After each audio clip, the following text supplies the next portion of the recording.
very good morning to everyone present here for this event, the January 2026 Stars Interaction event. Thank you for being here. Thank you for traveling from so many different places. I was just talking to a couple of you, I think, and you've come from all the states. In fact, we have, I think, people even from non-southern states, a very small group, but yes, I've seen people from Madhya Pradesh, Bihar and all also sign up, and you're here with us today. Hope all of you have done your registrations, your TA form submission, taken a photo at the selfie booth, given us a feedback video, and you've had your breakfast and then you've come in. So that is the sequence of events that we were telling people to do it. And we'd be very happy if a couple of you, we already see it, many of you wearing the t-shirts we have given for the stars. I think this time it looks nice. There's a big star at the back and the front is a blue with a NPTEL logo. But this time we've also made shirts for everybody. We thought it's a good one that all of you have a shirt with an NPTEL logo. So there's a white shirt, a blue shirt for, I think, the male stars, and we did pink, mauve, and one more color for the female stars, I think. So any of you wants to change, please put it on. We'd be very happy to see that. I actually saw 2 stars taking photos with me who were wearing the mauve shirts of the female stars. It was very nice looking. That's there. Welcome to the dignitaries, our faculty, our coordinators who are here with us today too. I would like to invite them on stage before we start the welcome address. So I invite Professor Pratap, who is the Dean Academic Courses. He is also the Vice Chair of the NPTEL Program Implementation Committee. He was formerly the coordinator of NPTEL, and now currently he is the Dean Academic Courses of IIT Madras. Thank you, sir, for being with us here today. I also invite the NPTEL coordinators who are here with us today, Professor Andrew Tangraj, Professor Vignesh Muthuvijayan, Professor Janaki Raman. Thank you for coming here and being with us today. We also have faculty who are joining us. Many more should be coming in, but Professor Sudarshan from IIT Roper is here. You must know his Joy of Computing courses that he very popularly runs, social networks, deep learning, of course, he runs with discrete math. So the agenda for today is we start with this event. We will all be here till 12 o'clock. This is called SAC Students Activity Center. We'll be here at this venue for lunch. There are 2 other venues we've arranged. So the arrangement for seating is the people on the gallery will stay here for lunch. That's why we are making you all go up. And the remaining people will move out from here to the other venues. So it's more logistics rather than any other way of differentiating amongst the stars that are here today. Yeah, we'll start with the next thing. I invite Professor Janaki Raman to kindly give the welcome address for the stars felicitation.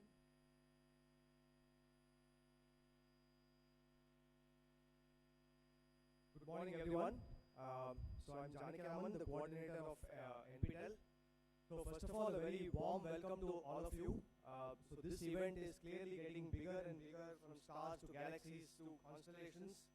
So the number is quite staggering this time. We have 2,300 people here, and first of all, kudos to the entire logistics team led by Bharati for handling this whole thing. The registration desk, followed by breakfast, then coming in here, splitting the lunch. So very humble request that you follow these instructions very clearly, because it is otherwise the logistics will become unhandleable.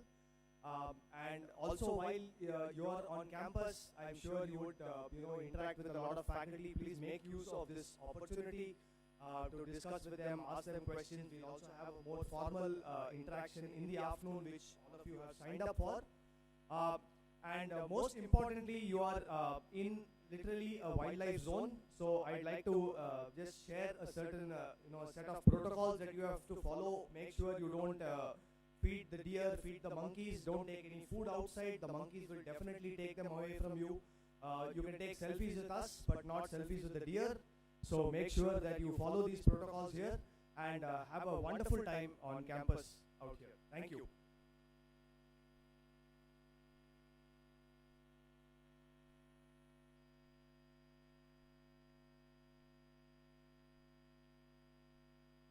Thank you, Professor Janaki Raman. I invite Professor Pratap to also say a few words before Professor Andrew can get on with the presentation.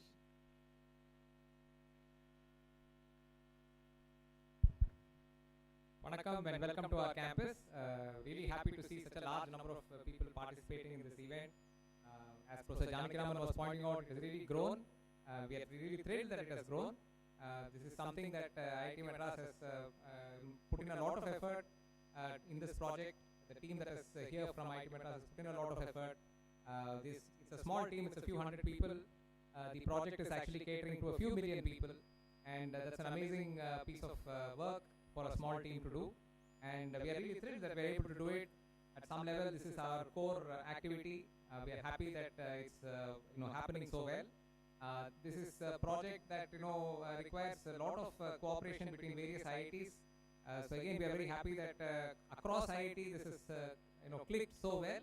It's usually very difficult to do a multi-institution project because everybody finally starts doing their own thing. It's very difficult to get all of them to work together to do something which is bigger than any one of them. So this project has managed to do that. A lot of credit to many of the people who have been part of the project. And I wish you all a very nice event here today, and I hope to see you here more regularly. Thank you.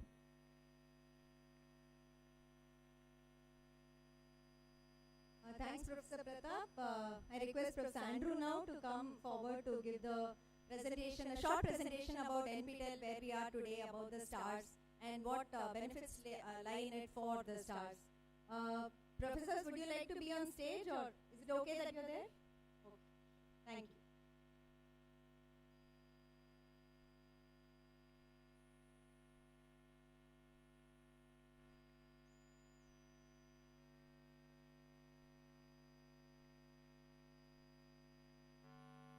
Hey, good morning, everyone. Morning. Very nice to see all of you here. All of you are very happy. I was moments with many of you taking photographs. It was very nice to see the joy in your faces when you come to this campus, and I think some of you are a little sleepy or serious, but that's okay. Enough of you are smiling and happy, and that's wonderful to see. I think this event is your event. It's a celebration of all the hard work you do during the semesters and earn these certificates, which are quite hard. Some of these courses are really, really hard. I see the dedication in you, and this is really a celebration of your efforts. Thanks for coming here. Let me also emphasize a few things that Professor Janakiraman spoke about. It's very important. This is a massive gathering by any definition. More than 2,000 people are going to be here, and I will request once again, very earnestly, very humbly, for your cooperation. Without your cooperation, this event will not run smoothly. For instance, let me just tell you the amount of planning that has gone into this event. Each of us have this lanyard, this little string in which our badge is attached. You see so many colors in those, right? Mine is green, you see around, there will be some white, some black. All of that has some meaning to our volunteers. So, and you'll see them walking around, talking to you, asking you to sit somewhere, stand here, wait here, etc. Please follow those instructions. Those are very, very, very important. Being a wildlife zone, we have some strict rules on what we should do, how we should do things, where can food be served, where food should not be served, how many people can be where. There are some serious regulations, and if you violate it, we get into big trouble, and events like this cannot happen in the future. Okay? So it's not just for our pleasure or something that we ask you to cooperate. It is so that such events can happen much more often in the future. Okay? So it's for your own benefit and the benefit of the program that you cooperate with us. Okay, please cooperate. Sometimes it can be a little inconvenient, it may not make sense to you, but please believe us, we have put a lot of thought into it, and we are doing it very, very carefully. Okay? One. Second thing I want to emphasize very, very, very, very, very strongly is the wildlife policies that Professor Janakiraman spoke about. Once again, if there is any occurrence that hurts the wildlife, once again, that affects the possibility of running these kind of programs, right? The entire world will come down hard on us if something happens to the wildlife. So, do not feed any wildlife.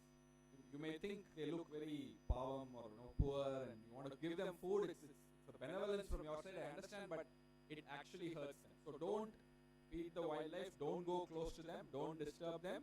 Be comfortably far away from them. Some of the monkeys are aggressive, particularly towards women.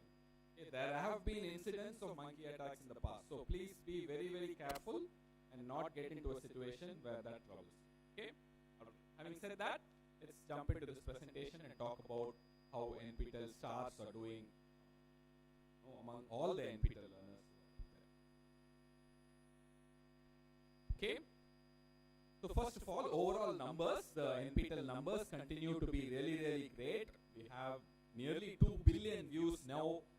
Remember, this is an educational channel. It's not a Bollywood channel or movie channel or rock star channel. This is an educational channel. We do have rock stars like Professor Sudarshan out there, but it's a little different from a typical rock star. In spite of that, we have numbers which are really, really impressive.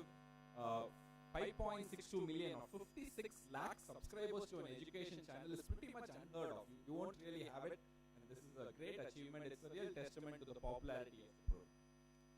So the certification effort, which started in 2014 in a small way, today has taken off a huge life of its own. The total numbers are really staggering. These are numbers which I don't think any other program anywhere in the world has come even close to achieving. More than 9,000 courses have been offered in the certification format from NPTEL. 3.79 crore learners have enrolled in these programs. 75 lakh plus have registered to write exams, and nearly 50 lakh have been certified. Okay. And these, I can tell you, these are not numbers we gathered in places giving them biryani and coke or something like that, right? These are not political gatherings of that nature. If you want to say it in Tamil, this is Tana Sendu Kuttam, right? This is groups that have come out of their own interest and enthusiasm and motivation towards learning. The genuine joy that you get from learning is what brings people here, and that's really, really amazing. That's something we are all incredibly proud of, and you all should be proud of as well. And the growth has been slow and steady, and the most important thing, or the most thing that we are really very worried about sometimes is, it is still not saturated. It is still growing. It's growing and growing and growing. In fact, every time we increase the number of exam centers to smaller and smaller towns, our numbers keep on increasing. It seems like we just have to have exams in every small town in the country and we will have 1 crore people writing exams. I don't think it's that far. The program has been so powerful. You see the numbers in 2025, 21 lakh people wrote exams. And we are anticipating 25 lakh this time in 2026, at least of that order. Number seems to be increasing, and the day is not far when NPTEL in a year will do 1 crore exams. Right?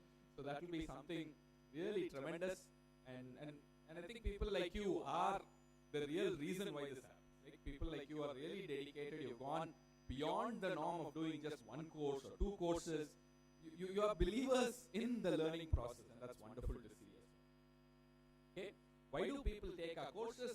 Credit transfer at the college level has become very, very interesting. I do agree, but you see the rightmost point. It just says to update myself with knowledge in this field. I can tell you, for professors like us, these are dream students, right? Students who come and just learn because they want to learn. They want the knowledge that we supposedly maybe transfer to you. That's wonderful to see.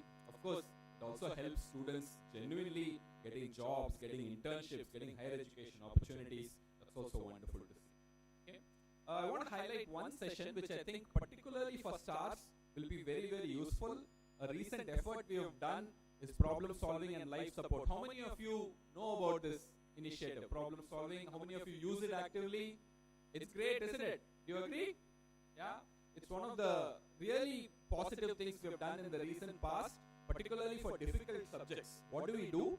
When subjects involve some difficult problem solving, which maybe you're not familiar with from your past studies, we do special sessions where PhD students, typically from the IITs, come in and help you solve these problems. Okay?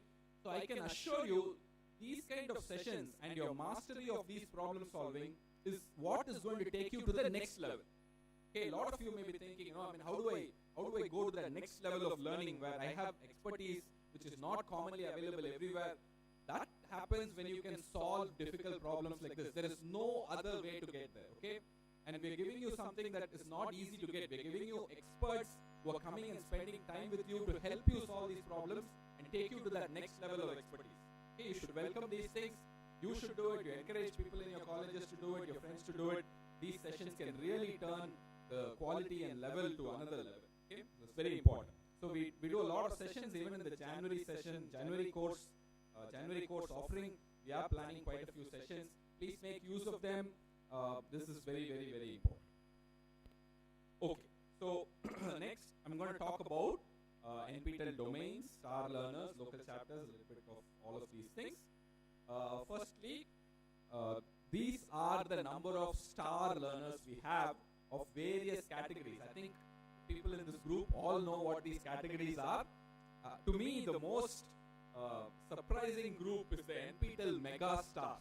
Okay, how many of you are Mega Stars here? Can you please stand up and get a big round of applause from everybody in the audience? Mega Stars, we have one here. Anybody else? Okay, I'm not. Yeah, there's one person there. Wonderful. This is great. Thank you. So they do appear in like 8+ exams in a semester, and they are a topper in at least 6 exams in that same semester. Okay, this is incredible. I don't think any of us faculty have ever done anything like this in our lives. Have we? I don't think. Right? So I can't recall anything like this in our lives that has happened, and all of you are doing it. It's fantastic, amazing to see. And then you have champions and superstars. I think all of you know how this evolved, right? I think we used to have only superstars. Then people were doing incredibly better there, so we had champions. Now we have mega stars. I think soon, as it turns out, many of you may know, in the January semester we are doing 8 exam days, which means 16 courses are possible. Oh, I'm a little scared when people start doing all of that. We have really run out of terms. We don't know what to do after Megastar. What comes after Megastar? Okay, we need some ideas from you. We really don't know. Okay, we're not able to name it anymore. So please, let's keep 12 as the maximum. That's enough. Okay, don't do more than 12. Between us, let's agree that 12 will be the maximum number of courses we'll do in a semester. Give us some relief in this. Okay, but it's wonderful to see 283 champions, 885 superstars, 2,763 domain scholars. See, the domain I will talk about a little bit more because it's very, very important. I think being a domain scholar, I would say, is as important as being a megastar. Okay, it's very important. I'll tell you why in the later slides. And then we have a whole bunch of disciplines, other types of things. I think discipline stars, enthusiasts, motivated learners, evangelists, all of that. The total unique stars is 28,858. Wow. And some 2,300 of those have signed up to come here. They're still pouring in. You'll see this whole place will get filled up soon. I can also let you in on one secret that nobody told you. We may have a surprise visitor who will come and surprise us and delight us all with his own little cameo. We are looking forward to it. I mean, I don't want to confirm and tell you for sure that it will happen, but we may have a surprise visitor who will do a little cameo to surprise. We'll wait and see. Okay, so this is the list of NPTEL stars. Okay, state-wise, thank you. So state-wise, this is not very surprising. The states which already have established colleges that have had a large number of people going to colleges from 50 years ago, those are the states which have generally higher numbers in terms of stars. Of course, Tamil Nadu is way out there. Nobody has come even within half of Tamil Nadu so far. Okay, so that's, I mean, again, it goes back to the age-old college-going culture that started in Tamil Nadu at least like 75, 80 years ago, right? So, and then you have AP, Telangana, Karnataka, Maharashtra. I mean, there's no wonder why this happens. We are working very hard to make it a pan-India experience as well, and we will do our best to reach out to states where the numbers may not be as high as we think they should be. Okay, so the unique star count also is very high. These are the other states. You see, UP is doing quite well. MP is also there. We are working on those states as well to make it better. Okay, so age-wise and role-wise, this is also a nice split to see. How do we have? I mean, these are stars across the country, 28,000 of them. Who are they? Right? Students are about 17,000 of them. That's pretty nice. Faculty are 8,993. Let's give a round of applause to all the faculty who are NPTEL stars. This is very, very, very important. You can imagine why. See, if a student becomes a star, the impact stops there. If a faculty becomes a star, generation of students who come through the college are impacted by that. Okay, this can go a huge way. I can tell you, see, young students get inspired by so many things in the world. When they are inspired by a faculty member in a college, their life changes fundamentally. Okay, this is very, very important. That kind of inspiration is what really makes an ordinary student into a great professional or a future career star. Okay, so you all have the role of doing that, and your sincerity in becoming an NPTEL star, showing that dedication and determination is very, very, very important. And then we have 1,000 people who are employed. We usually don't have so many people who are employed. We are really a college, university kind of organization. Still, we have 1,000 people who are employed. Who are here. How many of you here are employed? Stars who are employed. Can you stand up, please? Yeah, please stand up. Let's give a round of applause to them. It's not very easy. Many of them are doing something. Many of them are in senior positions. Gentlemen met me just a few hours ago. They were in senior positions elsewhere, and they've come here and done it. Wonderful experience. Thank you very much.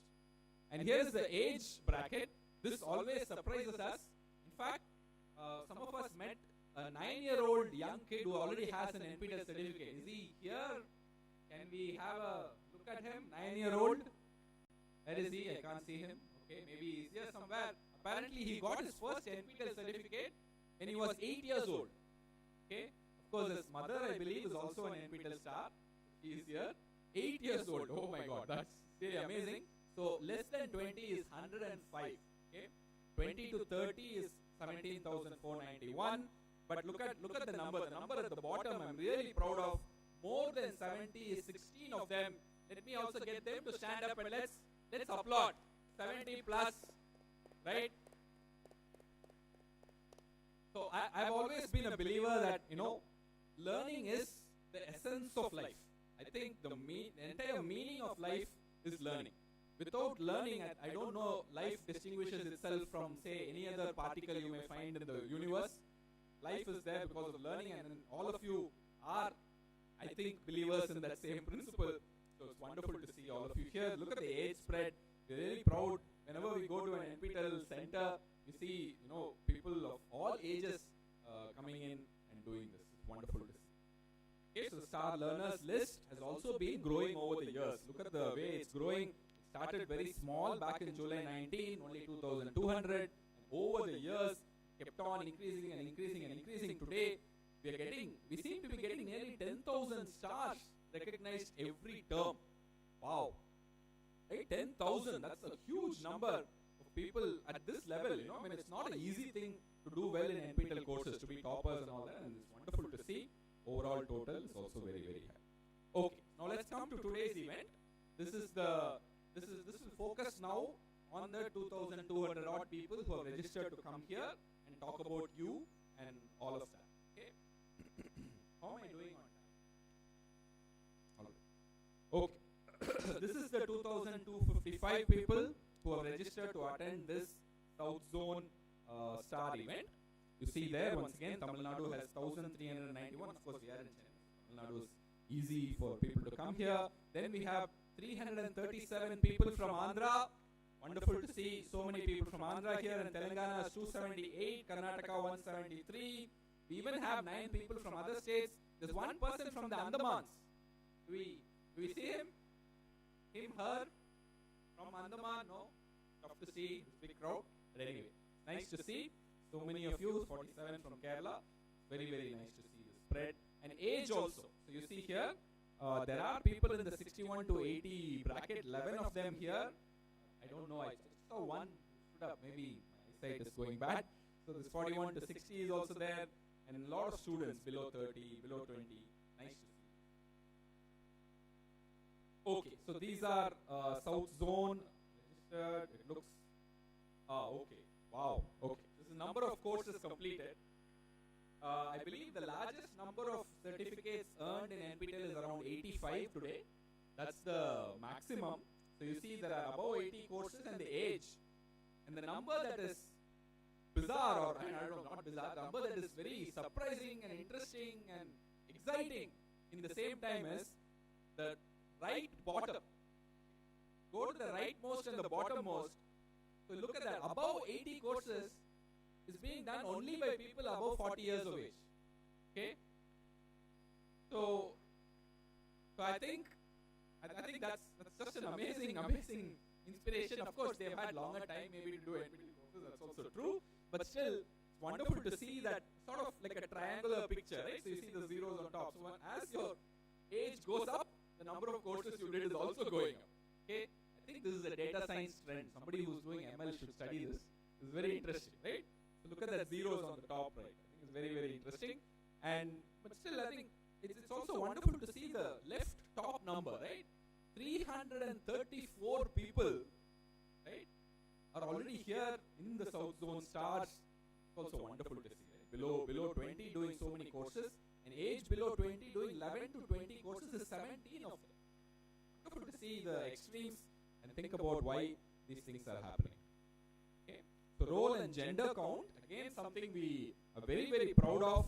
We almost have a 50-50 gender split here. Once again, I think kudos to all the women in the audience who have done doubly more. So we know our society, we know how our society is to women in general. To be a woman and do this is not easy. It's particularly hard, and it's very, very heartening to see more than 1,000 people in this audience who are women.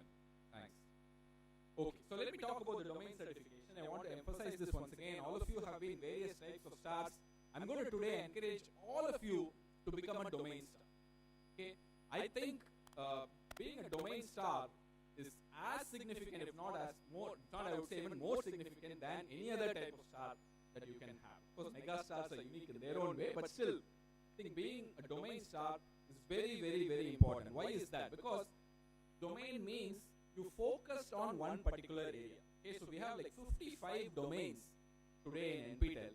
It's easy for you to pick one domain, focus on that, and then do the courses that are needed for that domain. There are so many things which are unique about a domain, right? You cannot get a domain by just passing every course. You have to get at least 60 marks. Okay? And then all these courses are related. Even if you do many, many courses that are not related, it's not as interesting as taking a set of related courses and showing your mastery in that one subject. Okay? So I will encourage you very, very strongly. Being a domain scholar is particularly interesting in NPTEL, and we have domains, like I mentioned, in every single area you can imagine. Computer science, civil engineering, electrical engineering, mechanical, and I think even management. There's a domain in sports, for instance, if you're interested. So sports has become a very interesting area for the economy today, right? So many clubs, so many type of competitions, and understanding that sports and health and all of these things, we have so many interesting such domains.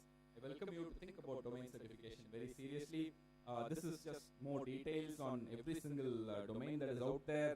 We have domains in humanities, management, mathematics, whatever you name. And even if you want like general purpose domains, like faculty domain, fundamental and advanced, all of these things are there. Let me at this occasion, maybe I'll ask all the domain scholars to please stand up and let's give them a round of applause. It's wonderful to see domain scholars, with so many of them. This is great. Okay, it's a great achievement from all of you.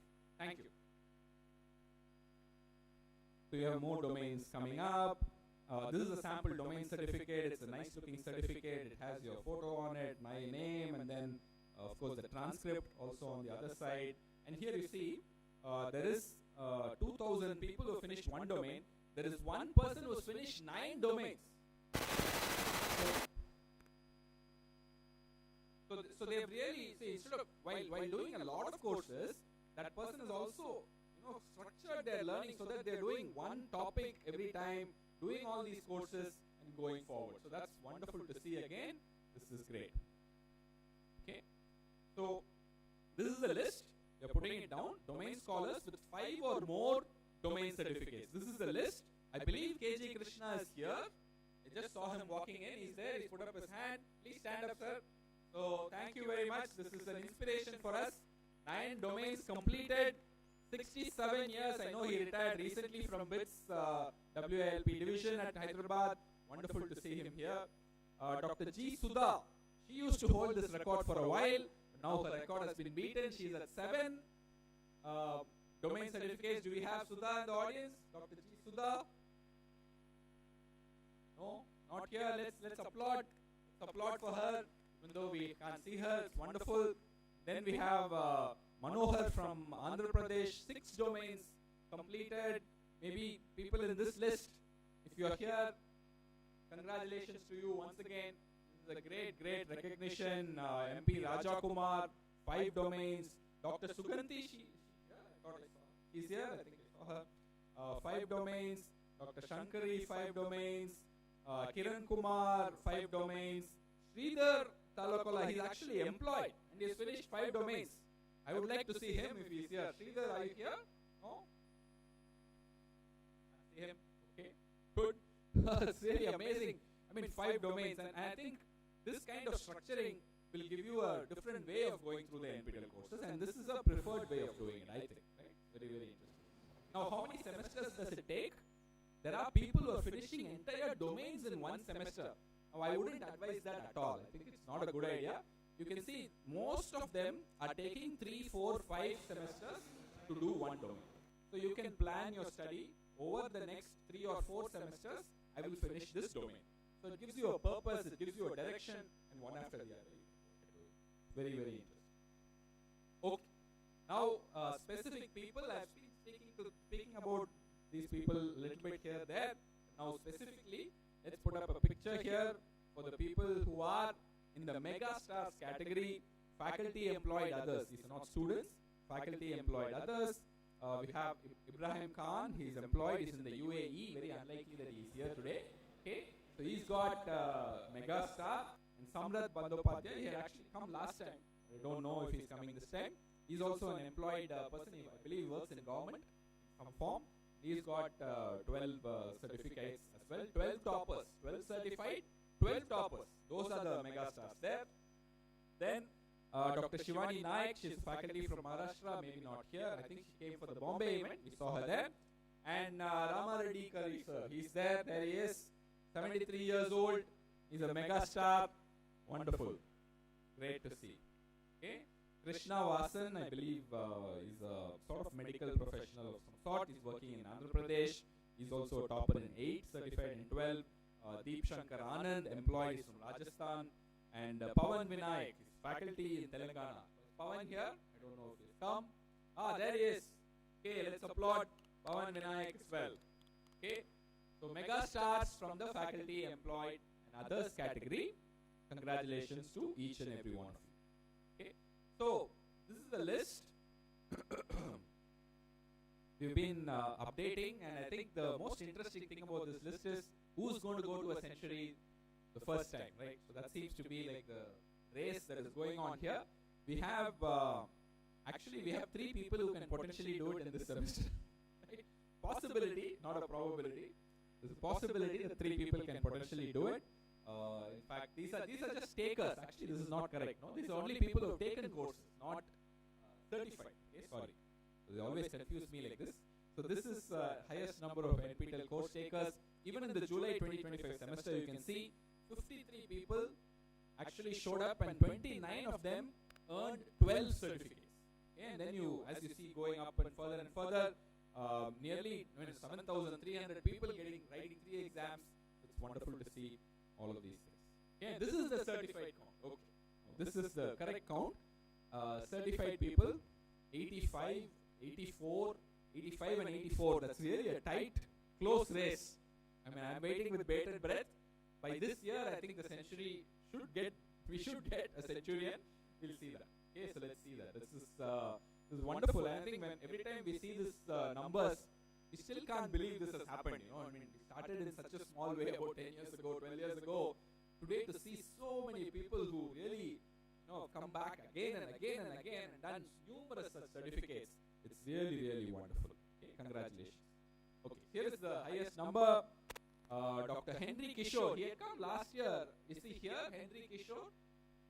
Are you here? Sri Krishna Arts and Science College, Coimbatore. Maybe he's not here. I don't think he's here. He's 85 courses. He's the highest right now. Then we have 84, which is KG Krishna, who was here.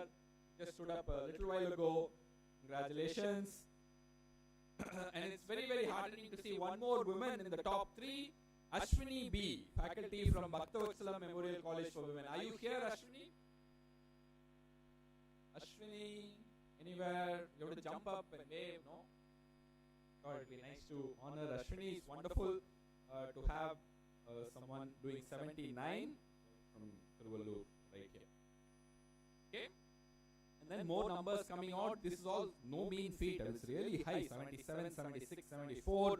A lot of them are faculty. You can see from Sona College of Technology, Lakshmana Kumar, Shubha Reddy from Laki Reddy Bali Reddy College, and Sai Venkata Krishna from Mega Institute of Engineering Technology for Women. Are you here, Lakshman? Shubha Reddy and Sai Venkata Krishna? Are you here? No chance? No? They are here? They are all here. Okay, we'll applaud you. Thank you very much. Okay, so next. So one of the things we keep thinking about is how do we create more opportunities and possibilities for NPTEL Stars? We're constantly thinking about it. I can assure you we're constantly thinking about it. It's not very easy for us to do some things, though we would like to do it. Now, whatever we can, we are doing. That is for sure. First thing, which I believe many NPTEL Stars have already benefited, and we would like many more to benefit from this. So this is the post-bac fellowship opportunity that we do with top faculty at IITs. The fellowship is quite attractive, but it is an in-person fellowship. You should spend 1 year at a research lab at one of the IITs. You should be able to do it. We give you a stipend of about 25,000 plus HRA per month, and there is a 1 lakh for contingency. Okay? How does it happen? Every year, faculty announce projects for which they are looking for such pre-doc fellows. You apply against those projects, and faculty interview you, and they select you. That's what happens. And you can see the numbers. In 2024, there were 102 projects. In 2025, there were 113 projects. Okay? Number of students who applied is also very high. And how does this happen?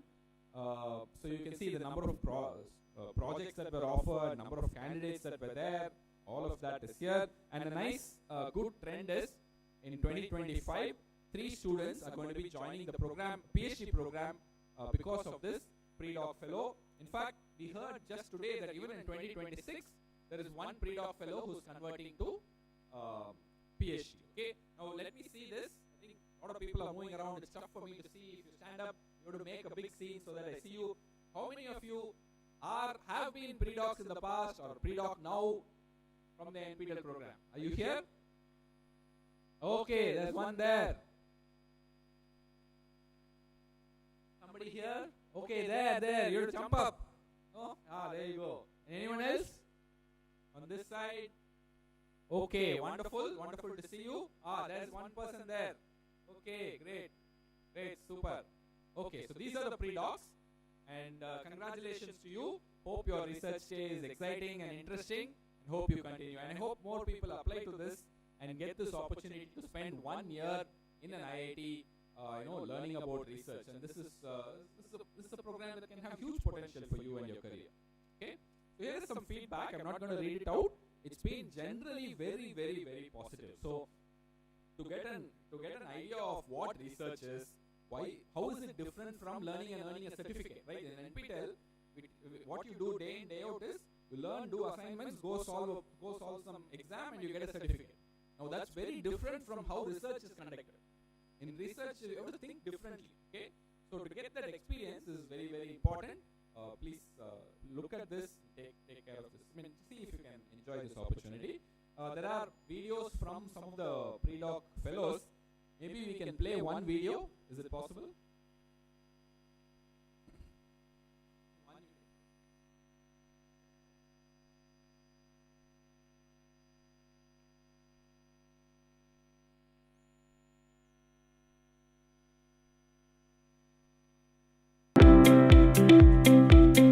I am Rajiv from Erode, Tamil Nadu.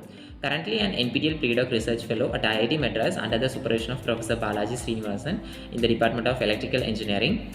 I am currently working in the research project titled Efficient Machine Learning Algorithm for Classification of Events Detected through Distributed Acoustic Sensing. NPTEL Pre-Doc Research Fellowship is a great opportunity for me to showcase my research skills, as well as it helps me to interact and work with leading researchers as well as faculty members. NPTEL Pre-Doc Research Fellowship is also providing me a monthly stipend in addition with HRA, and also on 1 lakh of contingency grant for research related expenses. Overall, NPTEL Pre-Doc Research Fellowship is a great opportunity, and it also motivates me to enroll in master's degree as well as research oriented career in future. I am truly grateful for Professor Balaji Srinivasan and his enthusiastic team, as well as NPTEL Pre-Doc Research Fellowship team for their continuous guidance and support.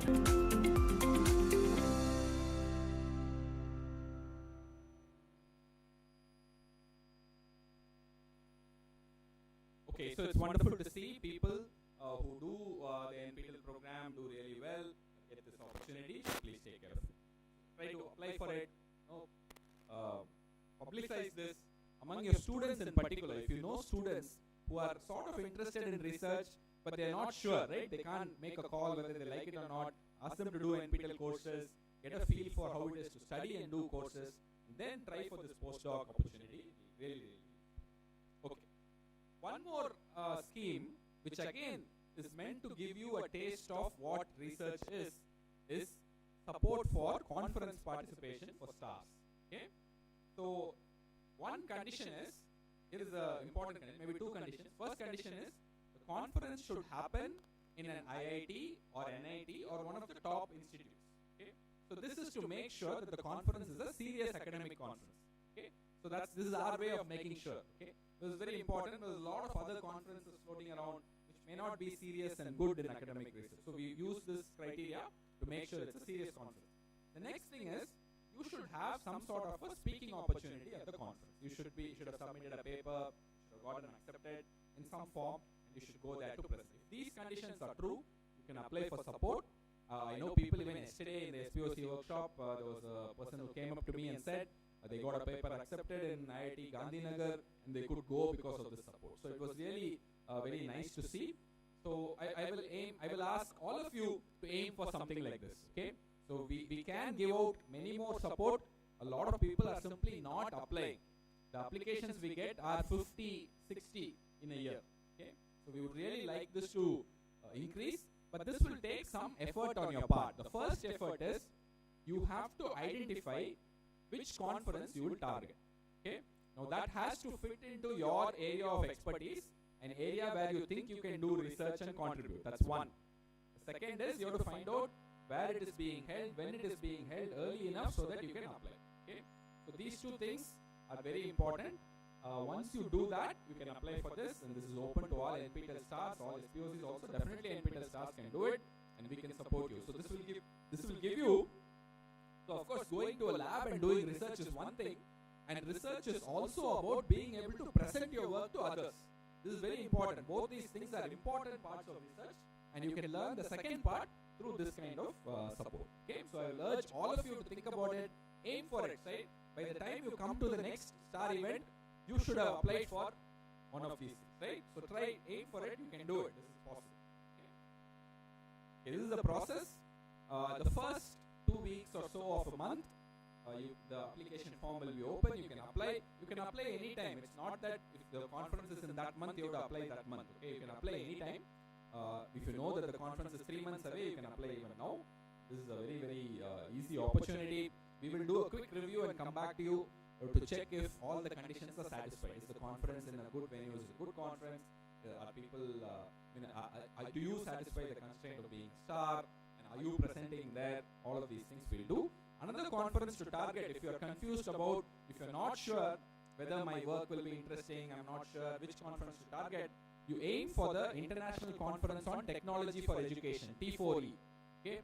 So they are a very good conference. You go look at the conference pages. They support NPTEL Stars to prepare papers, get their work recognized in the conference. All of that they support. Okay, so they're sort of, it's organized by friends of ours, so we know that. So T4E is one thing. If you're confused, if you're not sure what to target, you can target T4E. Okay. Okay, so the last thing I'm going to talk about is, the last initiative I'm going to talk about is the NPTEL Internship. Many of you might know about it. This is particularly interesting for students, faculty also, not really for employed people, students and faculty. It's up to 12 weeks is possible for the internship. Every month we give a stipend of 15K and 4 weeks. How does this happen? If you do an NPTEL course and you become a topper in the NPTEL course, and if that faculty is willing to host you for an internship, then that can happen. Okay, so these three conditions have to be satisfied. You have to be a topper in the course, and that specific faculty should offer that internship, and they should select you. This can happen. Then you can do a internship, and a lot of people have done internship. I don't know if I have the numbers. I think it's in the hundreds now, and there are faculty who are innovating on this, trying to create large-scale internship opportunities, and that is also possible. Something you can take care of. Okay, so this is the process. Like I said, course offering faculty have to be there. They have to consent to take you as an intern. Then we work with you to make it happen. Okay, the numbers you can see, this year the numbers went up a lot, because you can see IIT Roper, Professor Sudarshan came up with a model for doing a large-scale internship of impact. So we have a large number from him. So nearly 726 going on right now. So the numbers have increased tremendously. Okay, finally our social media handles hopefully are well known to you. We have X, we have Facebook, Instagram, LinkedIn, YouTube is also there. Please play an active role in it. Whatever you do here, you can post, you can tag our social media handles when you post in your social media handles. That will be very, very nice. Okay, thank you very much once again. Congratulations to all of you. Let me also close by emphasizing the two things that I said in the very beginning. One is, this is a large mega scale event being held in a wildlife zone. So we have a lot of rules we have to follow. So I request for your cooperation, your full and total cooperation to what the volunteers tell you. If they ask you to sit somewhere, please sit there. If they ask you to go through a particular door, please go through that door. If they ask you to go to a certain venue at a certain time, please do that. Otherwise, we will not be able to hold this event very nice. Once again, thanks a lot for coming. Congratulations. Have a wonderful day.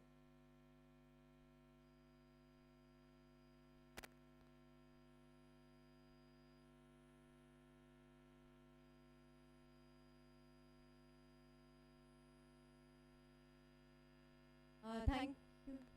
Yeah. Thank you for the presentation. I would request again, sorry profs, but once more to come on stage. Professor Madhavan has joined us here today, and he runs the courses, I think, for the last 10 years, 20 times, which is the PDSA course and the algorithms course. Those are quite popular, taken by many, but he keeps the standard very high that the pass percentage will be like 30% only, so watch out for that. Then we also have faculty from IIT Madras, Professor Aisha Iqbal, who runs a lot of courses from the Humanities Department. Request you to kindly come on stage.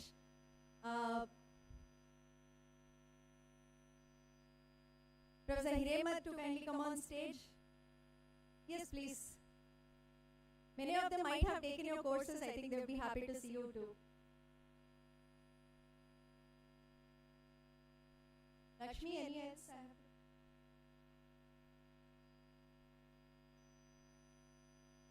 Professor Elangovan, can you also join us on stage, please? Thank you. So these are faculty who have been offering NPTEL courses. Maybe a couple of you, of course, know them. So thanks all for taking their time today and being here. While we wait for the special guest to arrive, we are hoping he will be here in about 10 minutes. We'll probably just do maybe 5 or 6 only. We'll have time, I think. Quick feedback or suggestions from your side. Pradeepa, I would request 2 mics in the ground floor, 2 mics in the first floor to be circulated.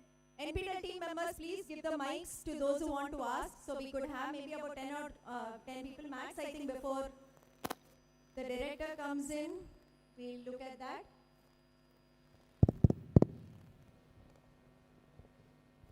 Anyone who wants the mic to say something, please raise your hand.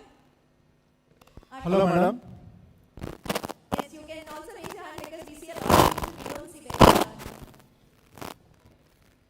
Hello.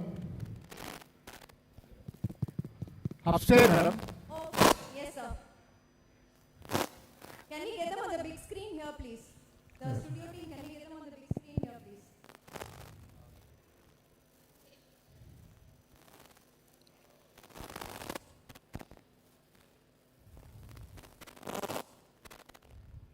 Yes, sir, you can keep talking. Whoever has a mic. I am Dr. A.V. Paramkusam, Lendi Institute of Engineering Technology, Vijayanagaram from Andhra Pradesh, madam. I have completed NPTEL domain certification. My question is that I request IIT Madras or an NPTEL team that you please tell the government or ACTE such that this certificate can be treated as a PG certificate or MTech certificate for a ratification purpose. Suppose my own branch is Electronics and Communication Engineering, and I have completed NPTEL domain certification in data science. actually this certificate is useful for teaching the students related to the computer branch subjects. If the management wants to take out as a faculty members in CSE department, then if NBA team or ACT team will consider us as a CSE department faculty. So it will be useful for us, particularly for faculty members. This NPTEL domain certification will give us value to us. This is my request, madam. You please take some steps toward this action. Okay, I want to briefly answer that question. There's already an AICTE approved program. I'm not sure if you're aware of it. I urge you to go to the AICTE website and check it out. If not, I will have it advertised through the NPTEL channels to it. AICTE runs a specific certification program. If you do that, then you can do. I mean, you become eligible to teach in the new data. Yes, sir. Yes, sir. That is the QAP AICTE program. Yeah. I have completed that program also recently in IIT Dhanbad. Yes. Yes. So if you do that, But the NBA team is not considering that certificate also. They don't consider that certificate in the. We will discuss there and get. I didn't know about this challenge. I was told that that's considered. We will look at it. We will try our best. Okay. We welcome Professor Rajesh Kumar. Kindly come on stage, please. Thank you. Okay, can we have the next questioner suggestion? Whoever has a mic. Hi. You can say whether you're in Hello. Here. or gallery. Hello. Downstairs here on this side. Hello. Good morning, everyone. My name is Vaibhav. I am from Madhya Pradesh, and I want to extend my gratitude to this initiative of NPTEL, which has helped me to gain an internship in MNC. So my question is, NPTEL has been a successful initiative when it comes to expanding curriculum subject specific courses and getting a thorough knowledge of the topic. Earlier today, sir was mentioning the gap between the age groups and number of certificates. As I'm in my 8th semester, I see the real ground reason of that gap. The reason that I observed is that when we apply for campus or for getting a job, hardly any industrial company recognizes it. What could be done to improve the industrial recognition of certificates? This is the first question. The other question is the lack of information about credit framework across the country, purpose of credit framework in India, and benefits we can get from it is very limited. These students are not much aware of it. That is another reason of this gap. Please elaborate on both the points. Thank you. Yeah, and who will you? Somebody else should take this question. But anyway, since anyone else wants to address it. Okay, I think so the second question regarding credit framework is probably out of scope of today's workshop that we are going to talk about. That will be a discussion for another day. But the first part for publicizing the NPTEL certificates. Yeah, so I think there are a couple of companies which we have been speaking to. They do consider the top rankers more value.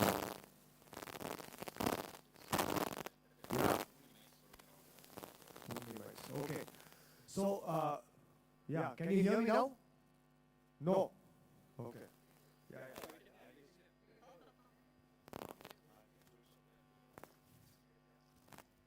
So, I think there are a couple of companies which look at some specific courses.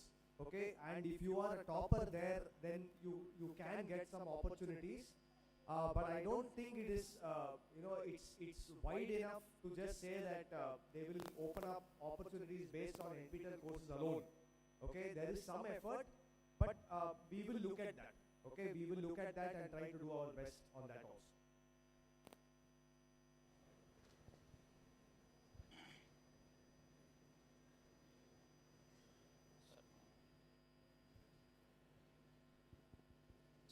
Check. Hello. Hello. Sir, I do have a suggestion here that some other platforms like Udemy, NVIDIA, and multiple such platforms, their certificates are recognized industrially. For example, when I am filling a form for a job application in a certain MNC, then there is a column of certificate.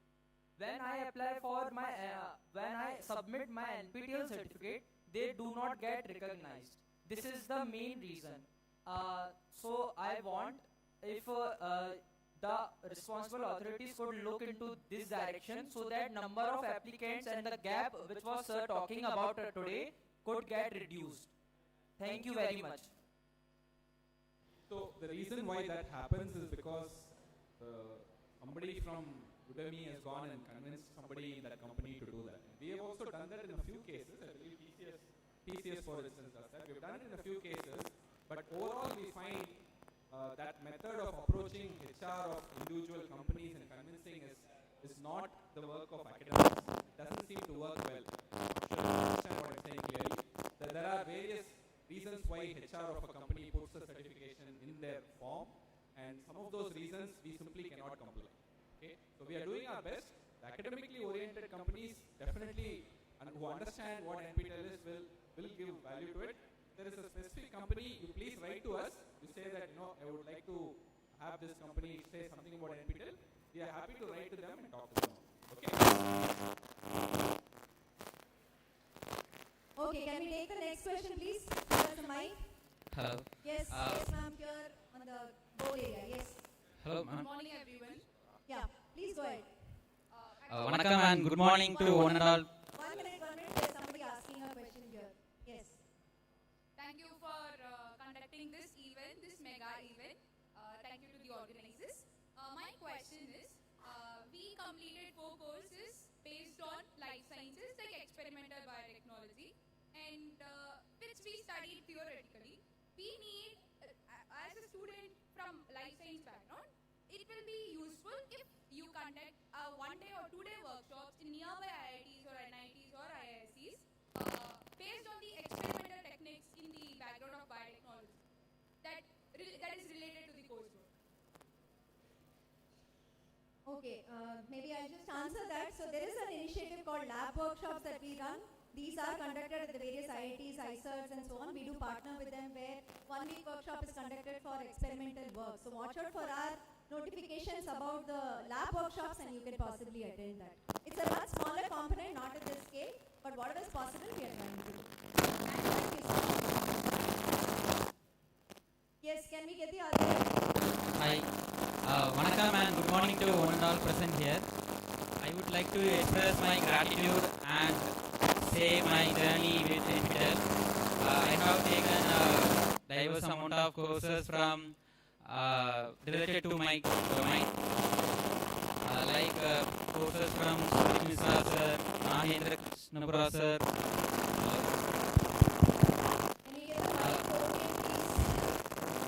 Hello? Hello? I am audible?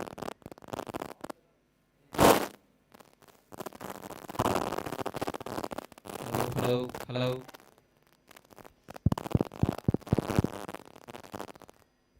Yeah, I think we can go on. Hello? Hello? Hello? Hello? I'm not sure who has a mic. Is there any channel that's on? Hello? Hello? Yes, can you speak please? Hello? Hello? I think the mic volume is not there. Yes. Hello? Yeah. Vanakkam and good morning to one and all present here. I am Abdul. I am a pre-final year student from Department of ECE, St. Joseph Institute of Technology, Chennai. I would like to express my gratitude and my journey with NPTEL. I have taken multiple courses from NPTEL and they are like so much very good, like from courses from Surya Sir, Mahendra Krishna Sir, and design thinking. These courses are very much conceptually very clear, and I like the ecosystem of the NPTEL. Like the lectures are focusing on conceptual clarity and problem solving sessions focus on analytics, and after that completing this year we will get internship opportunities. Those are practical, and now I am aware of this field of fellowship and conference assistance, which I will be conducting further. And I would like to share my internship experience at IIT Kharagpur under guidance of Professor Sudeep Misra sir. It was like very excited first time out of Tamil Nadu with broken Hindi and so much of nervousness. It was a very good experience. That 3 months was best days of my life yet. I was reviewing lot of research papers, filing patent. I would really like to thank my mentors, Rajiv sir, Kumarjit sir and Viswajit sir. They taught me beyond that research and all. They actually taught me how to think like a researcher and move our things to a idea to a product and think like an entrepreneur. That's the biggest takeaway I got it from there. So I convey my gratitude to NPTEL and all the legends behind it. Thank you.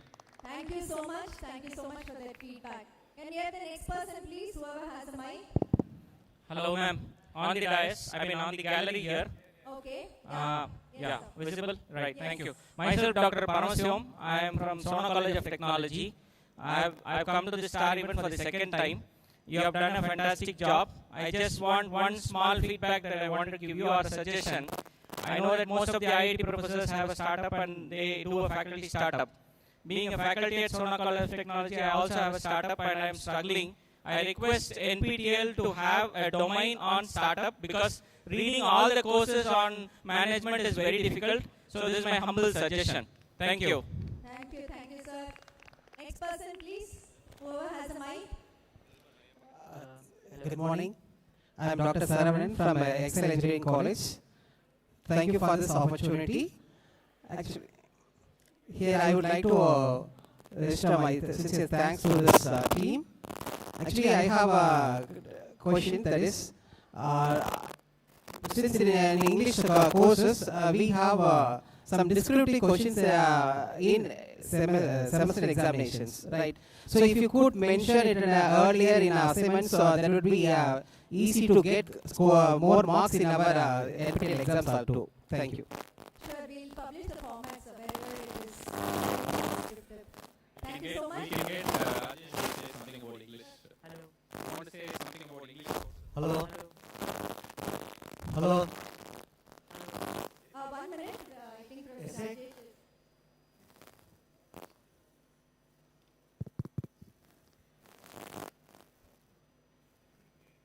It's You want to come here, Professor Rajesh?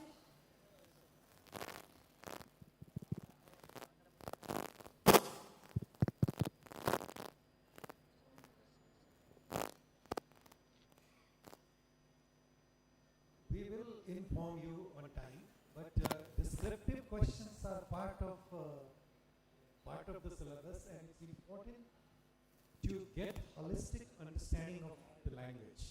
So please do not refrain from descriptive questions, and multiple choice questions only test your conceptual clarity. However, descriptive answers, when you attempt, they give you a lot of opportunity to get into the details and express your understanding. Thank you.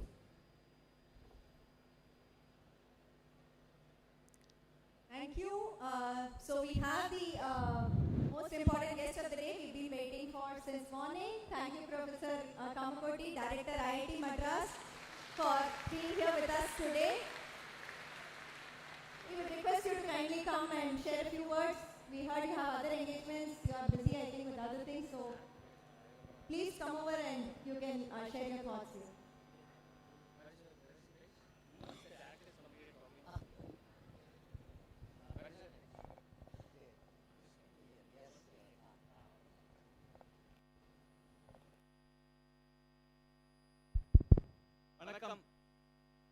Vanakkam. So thank you very, very much. I'm extremely delighted today because we see, just Andrew informed me that 2,300 students have come today for this meet. Very heartening. Friends, I would like to go back a bit for around a decade and a half before, where this program was conceived. by the then director, Professor M.S. Anand, who believed that IIT Madras must become much more inclusive.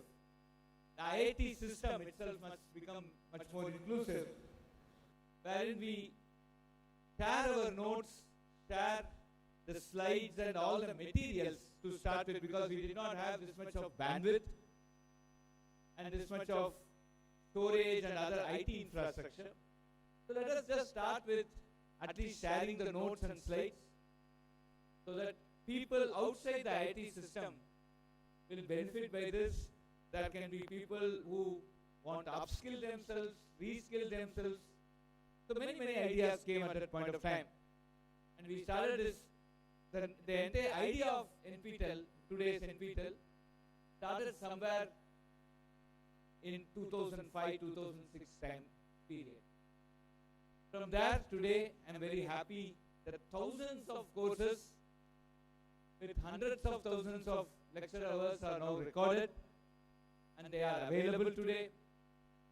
And many of you are taking this up. What is very heartening is that people almost complete a BTech degree. BTech degree is the longest degree. So statistics says that there are people who have completed 85 courses of NPTEL. I don't know whether that gentleman is here. See here? Who is it? 84 courses. If he is here, please come on stage. So please do come on stage.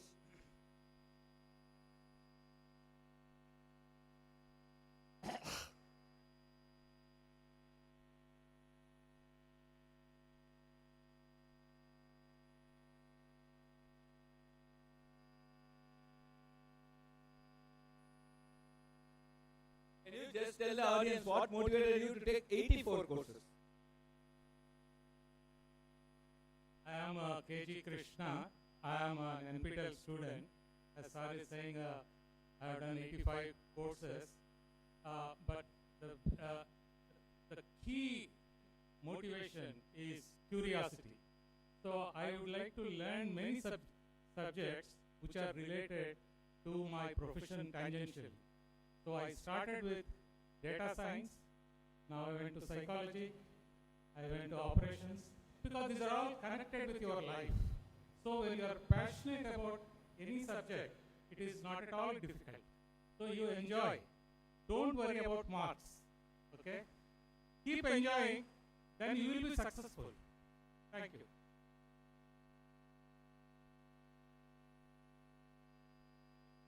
I have Henry Kushore who has done 85 courses.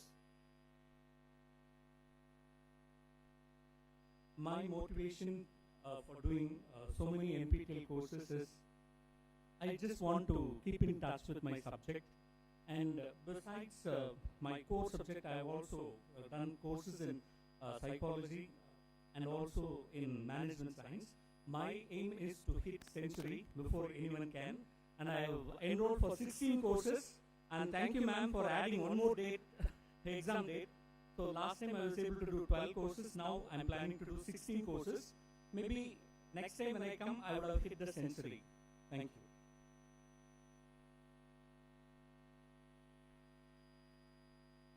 For all the hard work Andrew and team are doing for NPTEL, I don't think we'll have a better reward. Andrew, are we correct? Absolutely. So friends, we have several initiatives that we have done from IIT Madras. In Tamil we call Anaivarukkum IITM, IITM for all. And one of the topmost achievement for us, which makes us as a director and all my administrative staff and all our faculty, what gives us tremendous amount of happiness is NPTEL. So I thank Andrew and team and wish that we continue with the same spirit. And finally, this program would not have been successful unless you people take so much interest. And I'm very happy to see the two gentlemen here who have really put their effort, and I am sure many youngsters will be inspired. I have one specific point to tell today. As Mr. Henry told that, he wanted to go outside his syllabus and learn. Friends, IIT Madras Last year we have incubated 100 startups. Almost every third day a startup comes up, it's born in IIT Madras. Now, in which 51 are from founders who are students of IIT Madras, but 52 are from outside IIT Madras. Again, keeping the motto of IITM for all, any kid or any individual who has an idea, that must be tapped, and that must be nurtured, and that must be converted to something that will be for social good. And if at all we don't do this, I don't think we can reach the Viksit Bharat 2047 as envisaged by our Honorable Prime Minister. I think with that notion, we are pushing lot more things here. And every one of this startup has a very big interdisciplinary component. We take Agnikul, one of our very prime startup here, which is making 3D printed rockets to go to space. What would take 3 months for someone to make a rocket engine 1.5 meter height, this can be 3D printed in 72 hours.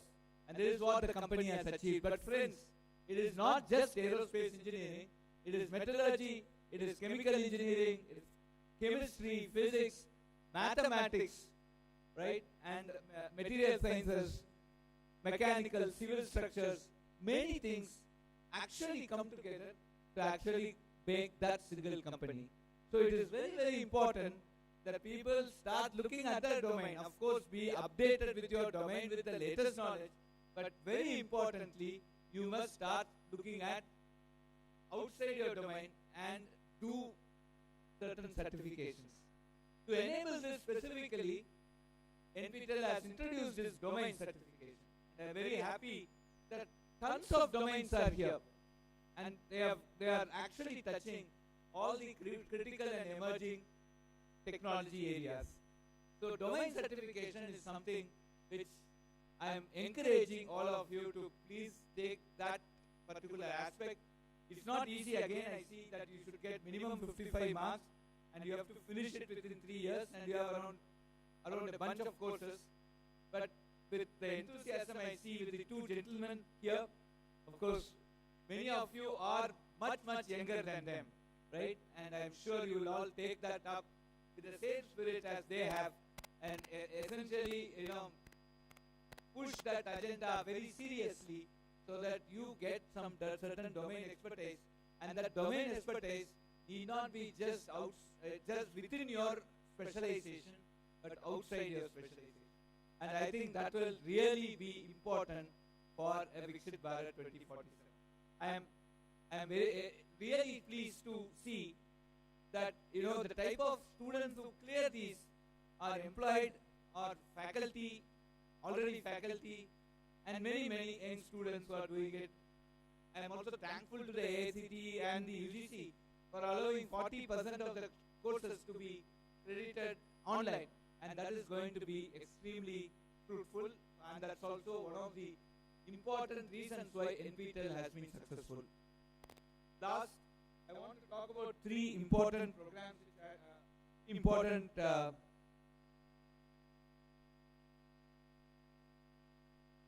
three important announcements that Andrew wanted me to give today. One is, as a country, we are looking at people who can do PhD, right? And we want to encourage people, prepare people to do PhD. PhD is a journey in your life which is highly explorative, but at the same time it is quite non-deterministic. We don't know when a paper will get accepted, when an idea will come. So these are all something which is, takes time, and it's also, there is a minimal, there's a lot of hard work, I may say 95% hard work, but some 5% of luck also. But then we have to prepare yourselves to do that PhD, and India as a country, Bharat as a country needs PhD students.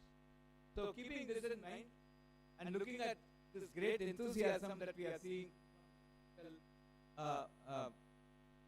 aspirants, we are introducing this NPTEL Pre-Doctoral Fellowship, which will be a 1-year research stay at an IIT lab, right? You can go and spend your 1 year at an IIT lab, and you get a 25,000 plus HRA, allowance, which will be around 24% of this 25,000 per month.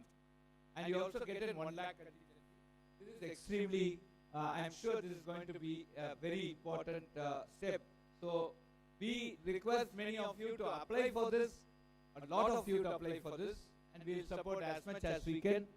And I'm sure this pre-doctoral fellowship is going to be extremely useful, and like there's nothing like doing a PhD, because when you publish a paper in your field of specialization, you actually make a mark that you have contributed to the development of that field, and that is something very important. If you file a patent, you are creating a technology that one day will become extremely useful for your country.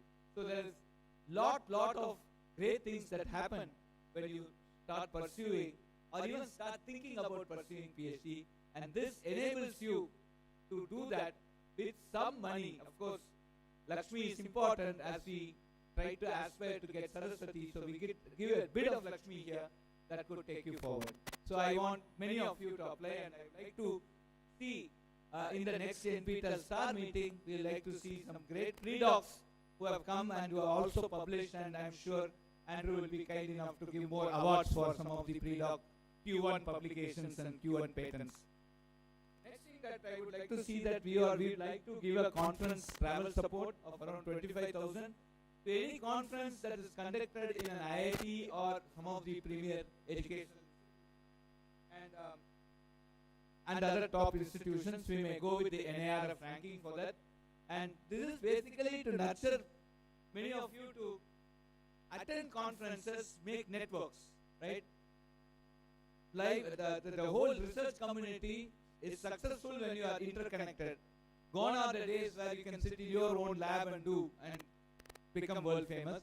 I think only few can happen. But today the type of ideas that are emanating is so distributed that more you start networking, more you start working together, more you build trust among your peers. I think that is going to give us outstanding research output, outstanding industry output, product development, etc. So idea today is distributed, and we need to consolidation of that comes up.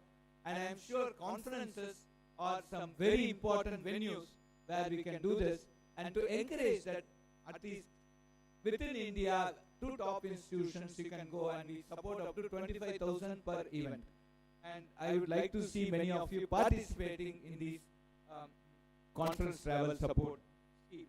And then for the UG, specifically for the UG, but I think anybody else can also aspire for this, we are trying to give up to 3-month internship with a 15,000 per month stipend.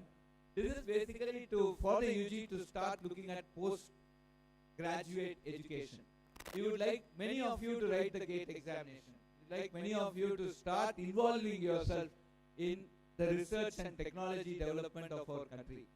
The R&D work, the basic R&D work happens at the higher education institutions, especially at the postgraduate level.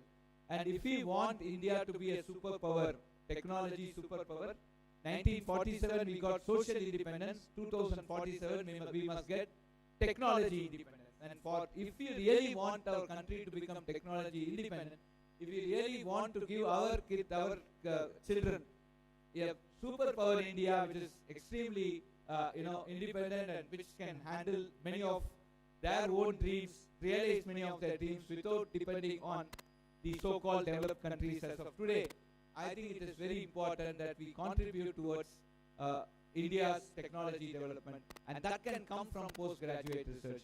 So all these schemes are basically intended to encourage many of you to do post-graduation in India, right? Other parts of the world want you to pay $1 million almost, or $100,000 to enter their country. Why are you going there? Be here. Let us be proud to be an Indian. Let us do a lot of work for India, and let us develop technology here. So with this, I am extremely happy. The Sunday is made for me. I think 1 week at least I'll have great energy to continue. Just seeing all of you gives me a lot more energy. Hopefully from your other end, the same feelings are there. Thank you very, very much. Wish you all the best. More domain specification. Tell me yes. More domain certifications. Yes or no? More pre-doc fellowships. More internships. Many of you will visit many IITs under conference support. Thank you, Jai Hind.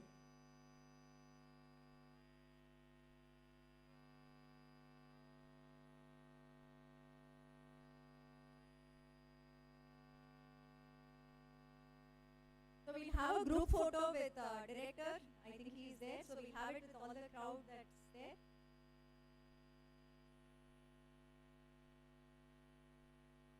I think all of you, not everybody, sit.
Can we change the slide for now? Maybe 5 more minutes. Can we change it?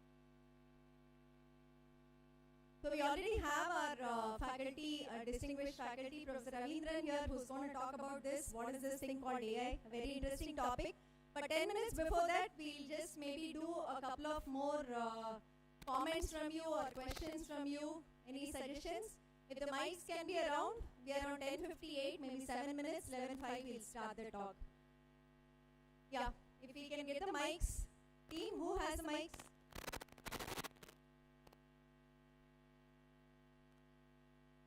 Pradeepa, can we get the mics? Yes, please.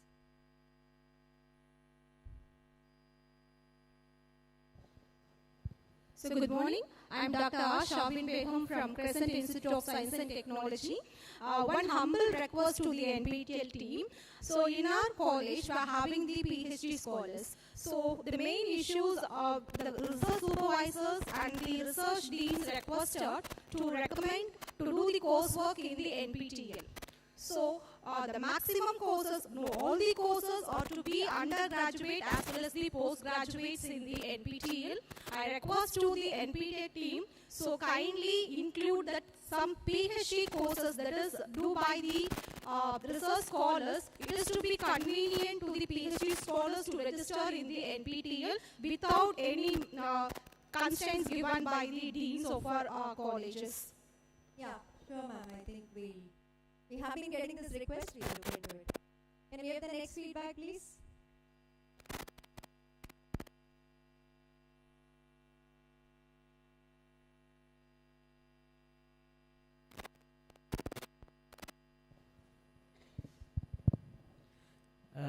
Hello, good morning. This is Sai from Andhra Pradesh. Actually, I just want to know, or I have a feedback regarding NPTEL website and assignment taking program. Since many of the visually challenged persons are also taking the courses and tests, and we had a talk about inclusivity also. Please make the website accessible and screen reader compatible to us in order to perform assignment on our own. Thank you.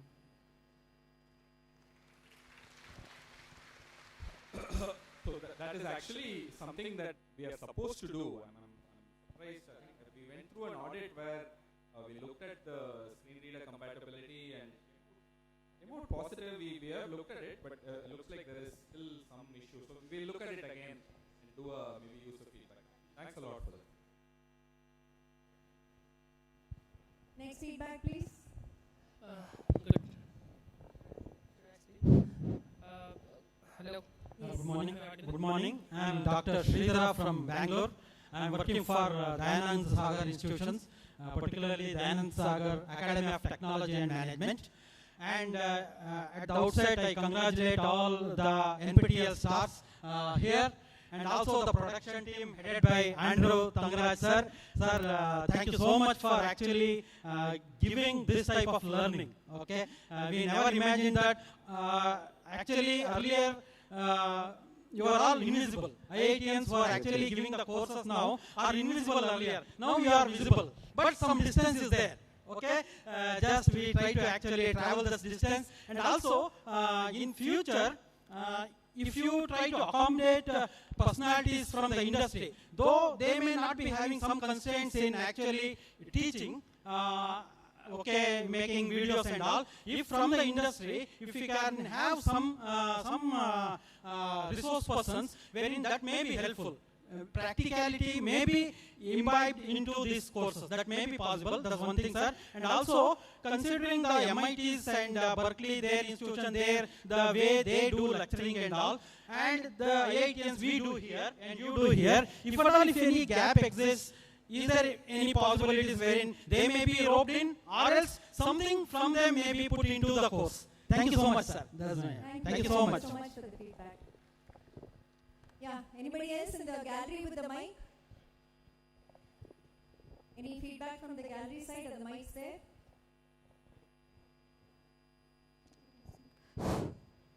Hello, good morning, madam. And good morning to all the stars. Myself, Dr. Snehalata Nayak from Maharashtra, Solapur, Bharatna Indira Gandhi College of Engineering. I am from biomedical engineering, madam. I just want to know how useful is this certificate for the students of biomedical engineering.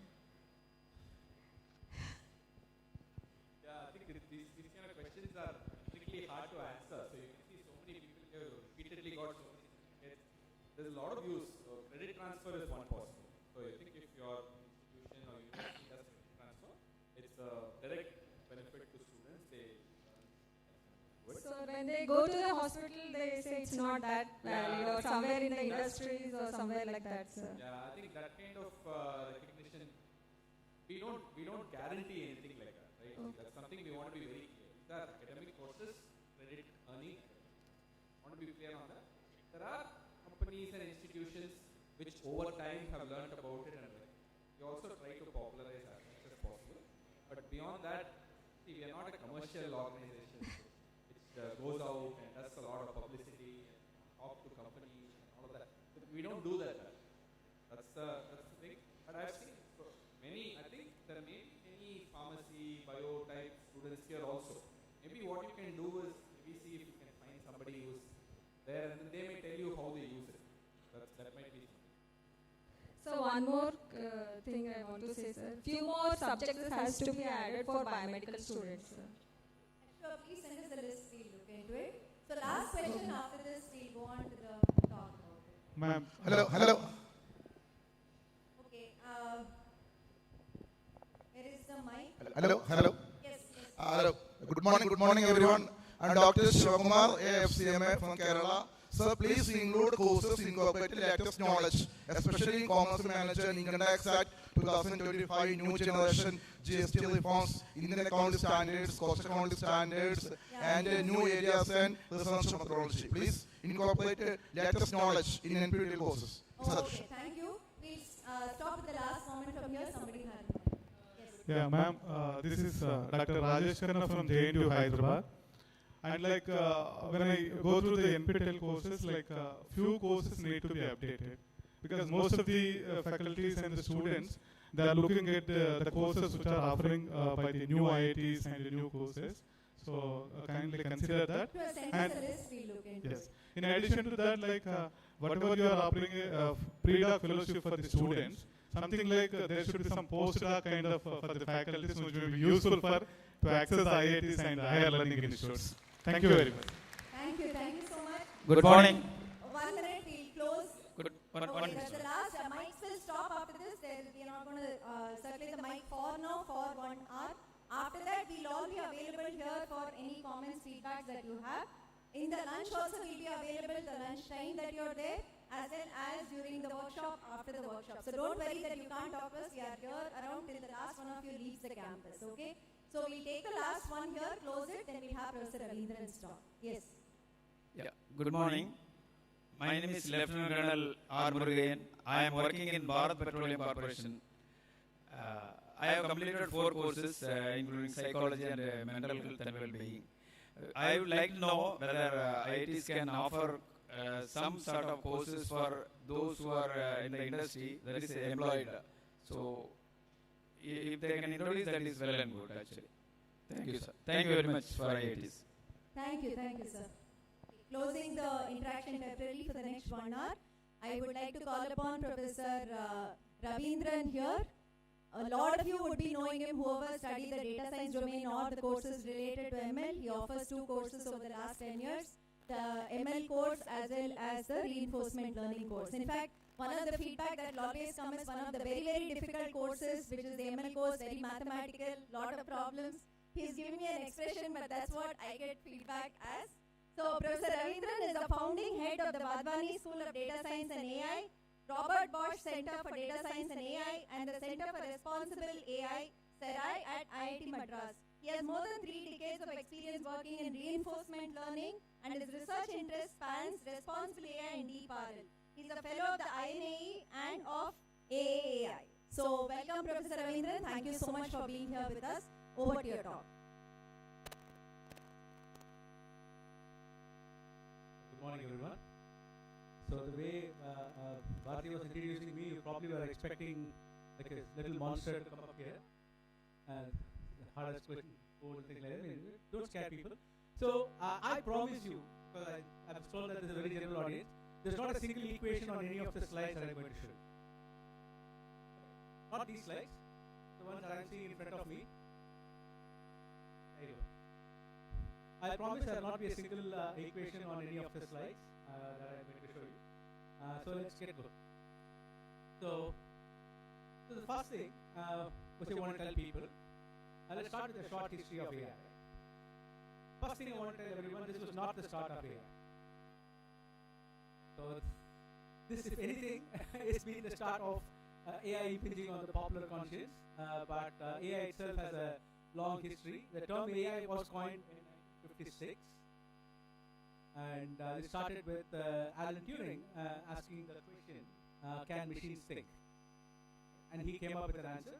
So recently I was actually reading this amazing book. I recommend this to people who want to have a fun introduction to the history of AI.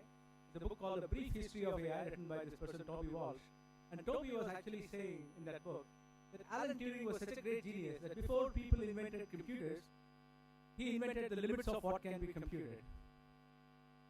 And before people really formalized AI, he actually started thinking about what could be an appropriate test for artificial intelligence. Right? So he's kind of that level of a visionary.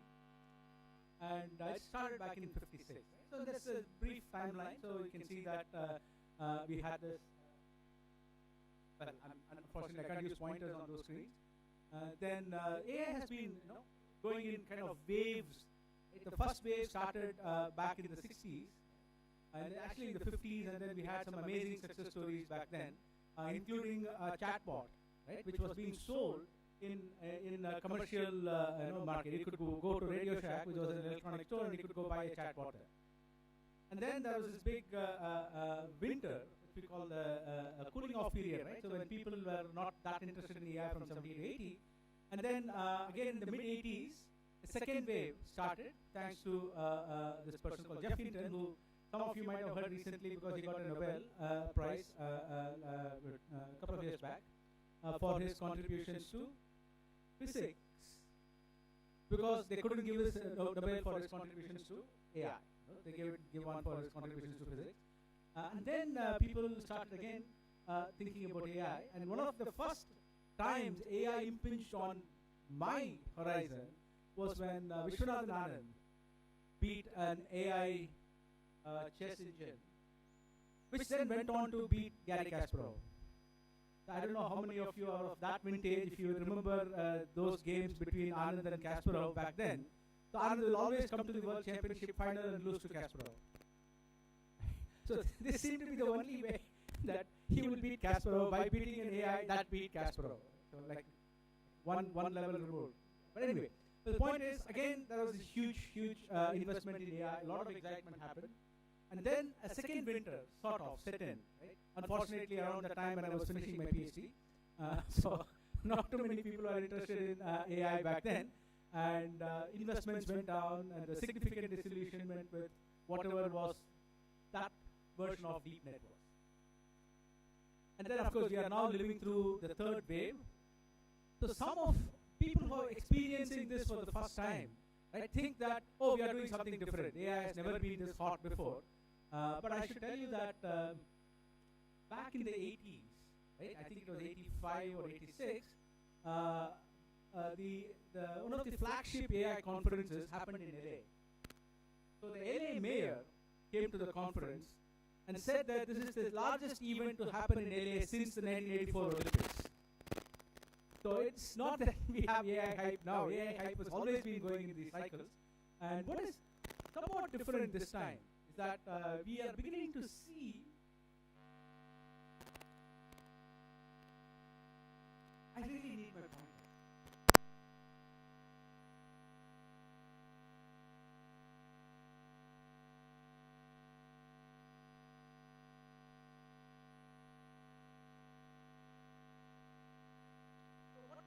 Have nowadays is that we have AI first companies, right? Companies that make AI, right? Not that use AI, which is coming out of labs to to develop products.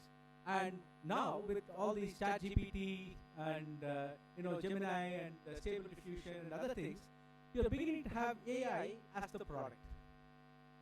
Earlier, you used to have chatbots that used AI. You had recommender systems that used AI. You had map directions that used AI, and so on and so forth. But what you see now is that AI itself is a product. So ChatGPT is an AI. What does it do? You can make it do all kinds of things, right? You can build different services on top of ChatGPT, right? You can build other products. You can build more capable AI using these models. So they have essentially become that AI has become a product itself, as opposed to a technology that's used to build product. So that is something new, which we haven't seen in the previous cycles of AI. And of course, we have also never seen AI contributions winning a Nobel Prize before. So we are, in some sense, seeing new levels of hype as well, and new levels of success. And so today we are at a point where AI is affecting every field, everyday life. Right? So I'm pretty sure many of you used some form of AI today. So that's how all pervading it is. Whether you look for a taxi to come here, or whether you went into Google Maps and found directions to how to come to this place, or you searched for something before you showed up here. Right? So everywhere you did something with AI. So and it's not just a question of these kinds of apps. AI is also affecting fundamentally how we do science. Right? So these are all examples of AI working in different sciences. The first one is an example of AI helping to solve a hard open problem in mathematics. This is on chemistry. This is AI helping you to solve something to do with nuclear fusion. Right? And this is with biology. Right? And this is aerospace. This is medicine. I can just keep going on and on and on. Right? So AI is basically influencing all kinds of disciplines, and like I said, even how we interact with the people in the.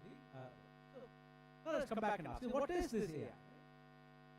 So first thing you have to remember is that, I mean, I usually say that AI is a piece of software at the end of the day, but that is getting a little challenged nowadays, so I'm not putting that slide up.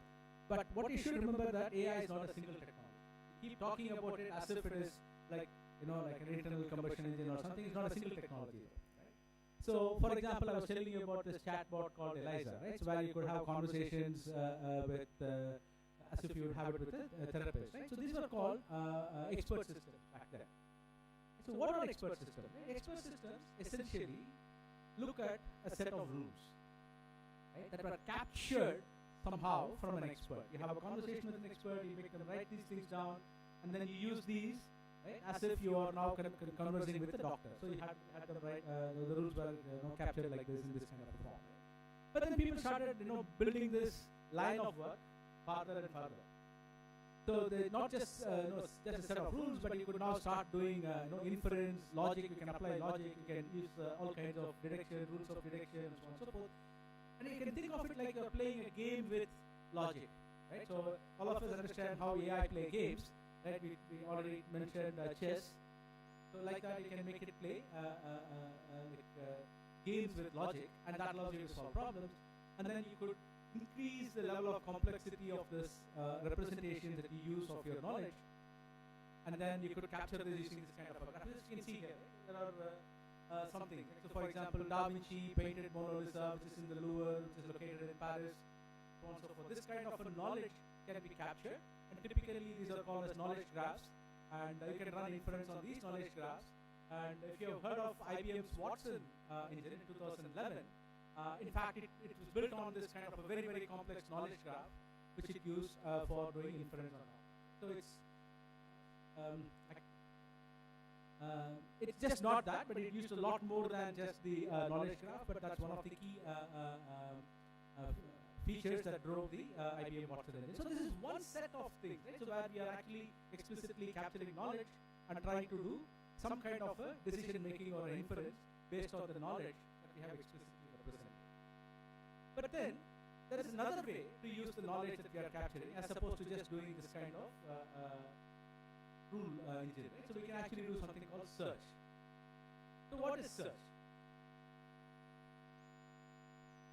Search is a way of systematically enumerating all possible outcomes. So here is a simple game of tic-tac-toe. So if this is the board you have, then you look at all possible things that the opponent can do, and then how would you go forward from that. So if you have a small set of outcomes, you can actually do something that is optimal. You can solve the problem exactly. But if you have a very large set of outcomes, then we'll have to figure out how would you actually prove these things. In fact, this is how Deep Blue played. So when we say that AI defeated Garry Kasparov in chess, it is not the ChatGPT kind of AI that we are talking about. We are talking about an AI that used search as the core engine. Basically, it did this kind of enumerating all possible outcomes and then systematically investigating each one of this and trying to figure out what it could play. And it, you can see that it's a huge, really big, big computer that needed to solve this problem that way. So as long as this space is small, we can do well. But the space becomes very large, then you have to have other kinds of techniques, and even today, people use search extensively in problem solving. It is not like this was something that was done only in the 80s and 90s. Just that it is not getting the same amount of flashy advertisements the other kinds of AI is getting. In fact, you still have to do some amount of search when you are using an LLM. You don't do it. The back end, your system is doing it for you, but there is some amount of search that happens even when we're using these kinds of LLM.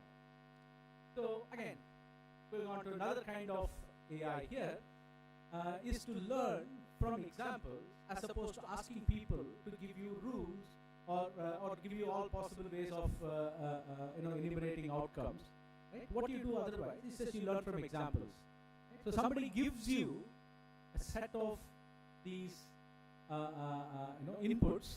In this case, you get a lot of images, and all the images in the first row turn out to be an airplane. Right? All the images in the second row then there are automobiles and so on and so forth. So you're given these kinds of examples, They are not given the rules itself. Nobody is sitting and telling you, okay, what makes this image an automobile? So what you are told is, okay, this picture is a car. That's all you are told. Now you have to learn rules from these kinds of examples. So this kind of learning from examples is called inductive learning. You're kind of inducing a set of rules from examples. And surprisingly, this notion of inductive learning goes back to Aristotle, at least. So really, if you stop and think about what we do, nothing is new, because there's a lot of history. People tend to forget the history and keep reinventing the wheel. But you don't have to read Aristotle, but you have to at least make sure that you're reading at the last 15 to 20 years of literature, if not longer. So now, how do you learn from these examples? I'm giving you these examples. So let's take it. Now I'm switching into classroom mode. Okay. If you saw my intro to ML lecture, this slide must have shown up in the intro to ML lecture. But since this is a much broader audience, I'm just going to draw some lines here. Okay. No, like I said, no equations. So here's a set of examples, right? So you're describing your customers based on their income and their age. And you have to decide whether they will buy a computer in your shop or will they not buy a computer in your shop. Right? And I have marked all those who will buy a computer with blue, and people who will not buy a computer, I have marked them with red. Who didn't buy a computer, not who will not. These are people who have already come to my shop and gone. So some of them bought a computer, some of them didn't buy a computer. Now I want to ask this question. This new customer is coming in. Will he buy the computer or not? Right? So how will I decide on this? Right? So then one simple way is to figure out, okay, how will I separate the red points from the blue points? So here is one possible way of separating the red points from the blue points. You can think of more complex ways of doing this, but this is a reasonably good way of doing it. It's like kind of a parabolic curve and things like that. Now, so now the new customer is most likely to buy a computer than not. So you've gotten to do this. Right? So decision rules are kind of take this form. So typically you convert whatever data you have into some kind of a numerical vector representation. And then you use that, the set of data points that you have to figure out some kind of potentially, eventually a geometric structure that allows you to classify these points as one class or the other. You can also do this. That's basically the idea. Now take this to the nth power, right? Then you get something called deep learning, which is one of the engines that is driving all this modern AI success stories. So here, I'm not going to get into the details of convolutional networks or something like that, but just remember that what it does is it takes images, right, and converts that into what we call as features, or kind of abstract representations of the image. Right? So it could be that you take the first layer, and then so the first layer basically will detect if there are, say, diagonal lines, or if there are patches of color in the image, and so on and so forth. And then layer 2 does something more complex. It looks at more regular textures and patterns, right? And layer 3 then starts grouping together things that are similar, right? And layer 4 and layer 5 get more and more complicated. And so at the end of it, you are able to solve this problem that we actually had at the beginning, right?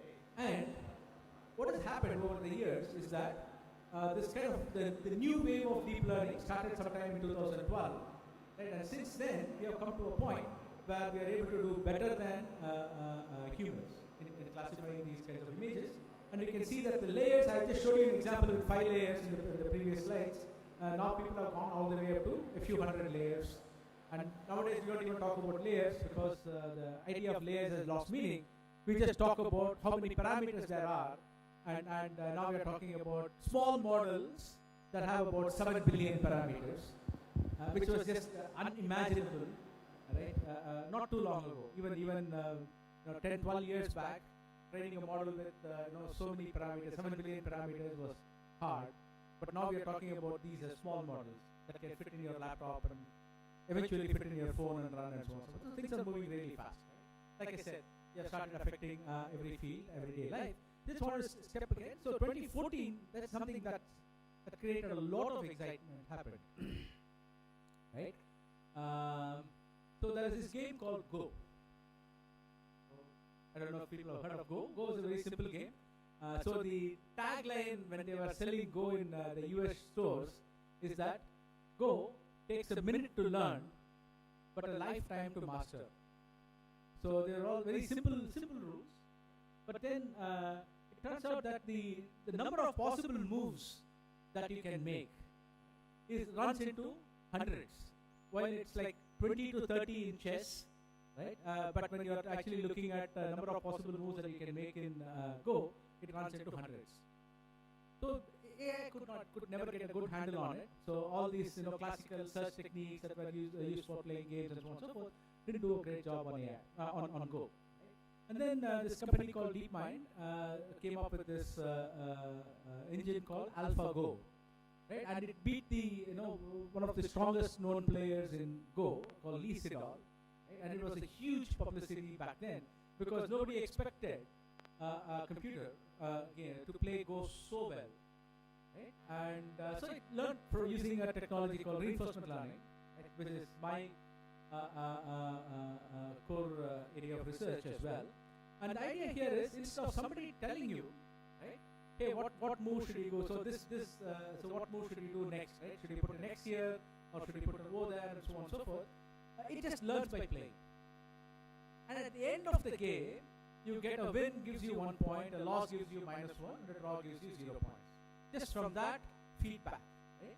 You learn from repeatedly playing the game. So one way of thinking about what reinforcement learning does is, instead of giving you instructions on how to play, right, it basically allows you to play and then evaluates how you play. Right? It's like you learning only through exams, as opposed to somebody telling you what to write in the exams. If you write an answer in the exam, I'll tell you whether you wrote the right answer or not. You can imagine how hard it is to learn like that. Right? But there are situations where that's the best way to do. For example, if you're trying to learn to cycle, if somebody tells you how to ride a cycle, you have to push your left leg now, push your right leg now, you have to throw your body weight this way, that way. If somebody gives you detailed instructions on how to cycle, you'll probably never cycle. Right? But we all learn to cycle just because we get on there, we try things, we fail, we get feedback on that, and based on that you learn. So that's essentially what reinforcement learning does, and the mathematical framework for doing this, right, has evolved into this rich field. And so last year, the ACM Turing Award, which is equivalent to the Nobel Prize for Computing, was given to these two people, Andrew Barto and Rich Sutton, for inventing the field of reinforcement learning. I have to say, I did my PhD with Andy Barto. Right? So what was amazing about AlphaGo was not just that it won, but it was doing all kinds of things which humans found incomprehensible at the time when it made the move. Right? So here is it. So there's an infamous move 37. In the second game it played against Lee Sedol. And people went around saying, oh, that's a very strange move. I thought it was a mistake. Right? And Lee Sedol took something like 15 minutes to come up with a response to that. Right? It's actually very challenging thing. And then later on they found out that there was a brilliant move which no human had thought of earlier. Now everybody says, oh yeah, that was an amazing move. And what has happened over the years is that humans have changed their strategies for how they play Go by learning from AlphaGo. As opposed to humans teaching them what the right move to do, so AlphaGo is now teaching humans what the right move to do. So if you want to know more about how this whole thing came about, there's a very good documentary called AlphaGo. I recommend people to watch that. It was an award-winning documentary itself. As a documentary, it's a very good thing to watch. Okay, so let's come and ask this question. I've been telling you about search, I've been telling you about a bunch of different things, but all of you have heard of generative AI, right? So that is when Sam Altman invented AI, right? So let's talk about generative AI. So one of the things you should remember is that despite all the other things you hear about, generative AI is still doing interactive learning. And that causes a lot of problems for us, as we will see in the later part of my talk, right? So the main reason there is so much excitement about ChatGPT, it's of course a very, very capable AI system. Right? But till ChatGPT came around, right, the people were actually given very common public, right, were given very controlled access to AI systems. So what ChatGPT did was basically took away the control. They said, oh yeah, here is an AI, very, very capable, high quality AI system, you can go do whatever you want with it. Now this was the first time many people were actually experiencing AI of this quality. So obviously it was the excitement. literally was due to the unfamiliarity with the technology. The people in the community knew that this was a big step, but they also know that it was a continuation of what was happening in the field, right? It was not something that came out of the blue. For many people, they just didn't understand it. So there's a lot of hype about it. So it's a very, very, very useful tool, but you have to use it with a lot of caveats. We'll talk about it. So there's a lot of things. It started with DALL-E, right? Stable diffusion, Mid-Journey, and so on and so forth. But the concept of generative AI itself goes back to the 80s. And again, nothing is new. So generative AI itself, people have been using generative AI models from the 80s, but they were much, much smaller models than what we have. So you have large language models, you have the DeepSeek, you have Salvam's models that are coming out, right? So hopefully there's a big announcement coming out on 16th about India's models. And so let's talk about a few of these terms. What does generative AI mean? Is it something fancy? So everybody says that generative AI is going to take over the world and all that. So here's the usual example I give. Right? The AI, the one that we have been talking about, the inductive learning, is essentially about learning rules from examples. So if I give you this data, I give you all this data, then I ask you this question, hey, what is this? Can you tell me what is that in the picture? And you come back and tell me it's a dog. In generative AI, I give you the same examples, right? I give you the same examples, but I ask you, hey, what does a dog look like? Can you give me a picture of a dog? That is basically what it is. Now it has to generate a dog, and of course you can't see it from there. If you look at it, the dog picture it is generated is not there in the training data. It is not there in the examples that is shown. It is kind of the model, the generative AI has to capture some sense of dogness of the pictures and generate something that looks like a dog for it. So that's essentially the idea behind generative AI. And like I said, that's been around for at least 3 decades or 4. I mean, time is flying. I think it's from the 80s. And then of course you have something called foundation models, which essentially do what we call unsupervised learning or self-supervised learning, where I don't give you those labels, right? I told you the cat, dog, and all those things. That labels are not there, but I give you lots and lots and lots of images. And what you have to learn is, hey, what are the different kinds of features that are being represented in the image? So now when I ask you to generate a new image, that hey, something that looks like this, or something that looks like the other image, or can you combine these two images and really generate something for me? It should be able to do that. And does this on very, very large volumes of data. And then models that are very complex, that have millions, billions of parameters. So that's essentially what foundation models come up to. And then the final term that I want to introduce people to is large language models. You must have heard of LLMs, right? So, how many of you heard of LLMs? Okay. I got 3 hands, 4 hands, 5, 6, 7. Okay. Great. Thanks. 3 hands, sir. But that's my way of testing if people are listening to me or not. I mean, I could see a lot of people are tuned also. I know that at least 6 people are listening to me. So we look at foundation models for text, right? That's basically what LLMs are. And so how do these LLMs work? Let's do a simple example. Okay, so here is a fill in the blanks for the people. I watch a dash. So what would you say? Shout some answers. Movie, right? Huh? Movie, right? Yeah. Great. Very enthusiastic movie fan.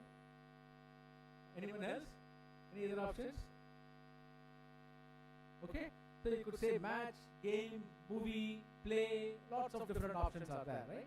So what would be the right and extension for this is not clear. So but it's one of these, right? So it can't be something completely grammatically incorrect. Now I start putting something like in the new theater, I watch a dash.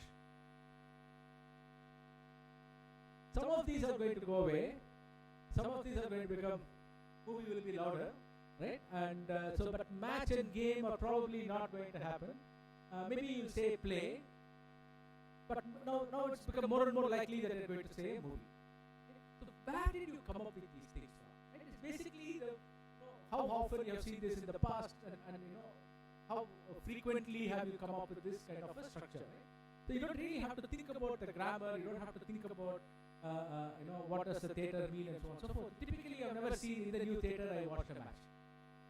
So you're just going to, in fact, I mean, given some of the sometimes how they play these big matches in movie theaters, maybe you watch a match in the theater, but it's very unlikely that you would say that.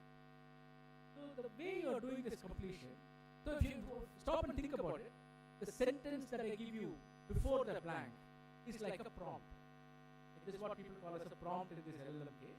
That's a prompt. And what I fill in there after in the gap, right, is the output from the model conditioned on the prompt. Given the prompt, what's the output? So that's basically what it is. And how this is done, it just learns the frequency of completion. You stop and think about it, it's like mind-boggling because it's able to do so many different things. And at the end of the day, all of this is done by learning this frequency of continuation. So if I say I watched how likely is it I'll say a match? How likely is it I'll say a game? How likely is it I'll say a movie? It literally learns that table. Right? But it doesn't learn it as a table, it learns it in some kind of a vector encoded form, and you have to do all kinds of engineering to make sure you get these answers more efficiently. So I'm not saying it's an easy task. I'm saying it's a simple task, but implementing it is very hard. So that is what took people so long to figure out. So even at level of GPT-2, they use something like 800 GB of data across various things, across papers, articles, programs, and so on and so forth. But nowadays, we don't even know what data they're using. They are not able to publish it because they'll probably be sued if they publish it. So the way the whole thing works is the following. It's called auto-recursive generation. So you start off by giving the prompt, so recite the first law, wait for it to recycle, and then the model will generate A, and then you take the A and put it back here, and then ask it to generate the next word, it will generate robot. Then you take the robot and add it to the prompt, and then it will generate May, and so on and so forth. It just keeps doing this in this kind of auto-recursive fashion. It's still bulk of the LLM work, bulk of the stuff that you see out there is done in this kind of auto-recursive manner. And now this is giving you all this amazing stuff, right? So here is a question about writing a short essay for the prompt space exploration. It writes a whole essay for you, right? And you can do summarization, you can do sentiment analysis, you can do question answering. All of this by framing it as the next token prediction problem, right? So for example, summarization, right? I give it a big passage, and then how would you phrase that in a few words? And that gives me a summary of it, so on and so forth, right? And you can do a lot of things. Then of course, with all these multimodal models, we are not getting into that. We are getting into amazing stuff, right? So you know what it is showing here? I give you a question, I give you a proof, and I ask the model to find out what is wrong with the proof. I'm not asking it to prove it. I'm giving it the proof, and it's giving me what is wrong with the proof, and so on. All of these have to be taken with a pinch of salt because it doesn't always get it right. More funny, fancy examples. And nowadays what we have is, I like to call this as a co-pilot model. This is a kind of an augmenting intelligence where you have AI that works with humans to solve problems, and where all these big tech companies want to push it to make it completely autonomous and get rid of the human and have these AI solve these problems by themselves, which I don't want it. Because we are still not at a point where complete autonomy is reliable. And so one of the things that really made these LLMs work was the ability for us to align the LLMs with what we want, what we think a human is looking for as a response. It's called the solving the alignment problem. So here is an example. The question was, which team won the ICC World Cup in 2011? So what's going to happen is, as soon as the model sees the word World Cup, it's going to assume it is a football World Cup. Like only in India, when we say World Cup, we think of cricket. Right? Most of the other countries, when we say World Cup, people think of football only. So the most likely answer it is going to give is that World Cup was won by Argentina. Right? At that point of time, we've given the closest year and things like that. And then, of course, it's making a few other mistakes. It says Sri Lanka won the 2011 ICC World Cup and things like that. But then the real answer is India won the 2011 ICC World Cup, right? So that is what the human would like to say fast, right? So the human says, no, this is the right answer. Then what you do is you use some form of reinforcement learning that I told you earlier, kind of to push the model to giving the right answer that the human wants, right? Not the answer that is learned by looking at the frequencies alone. So this is called the alignment problem. And once we were able to get good progress in the alignment problem, we were able to solve a lot of complicated problems. There are a bunch of big things I'll skip before Bharati drags me off the stage. So a few more slides off. And so now let's talk about how good are these. So we're talking about how successful these models are and what kinds of fancy things they can do. But I just want to give a few slides of caveats. So there's all this notion of fairness and bias. So here is the question, right? If I give this blanks, right? Remember the prompts and blanks that we can give, right? I can give this kind of thing. So race is not a blank. I'll fill in the race. So if I say a white person became belligerent and violent, he's sent to dash dash, and it says hospital. And if I say a black person becomes belligerent and violent, and it says sent to prison. Okay? This is kind of inbuilt biases that have come because of the way the language is used elsewhere, right? And don't think it's only for white and black. I have examples which I can't show here of actually using more triggering words for the Indian context.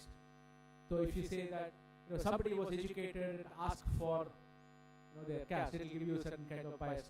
You output something. These LLMs are significantly biased. Some of our work is now getting attention globally also, because we have been trying some of the top of the line LLMs, and we find that they're completely blind to the discrimination that happens in the Indian society. When I say blind, truly blind, they don't even recognize caste words.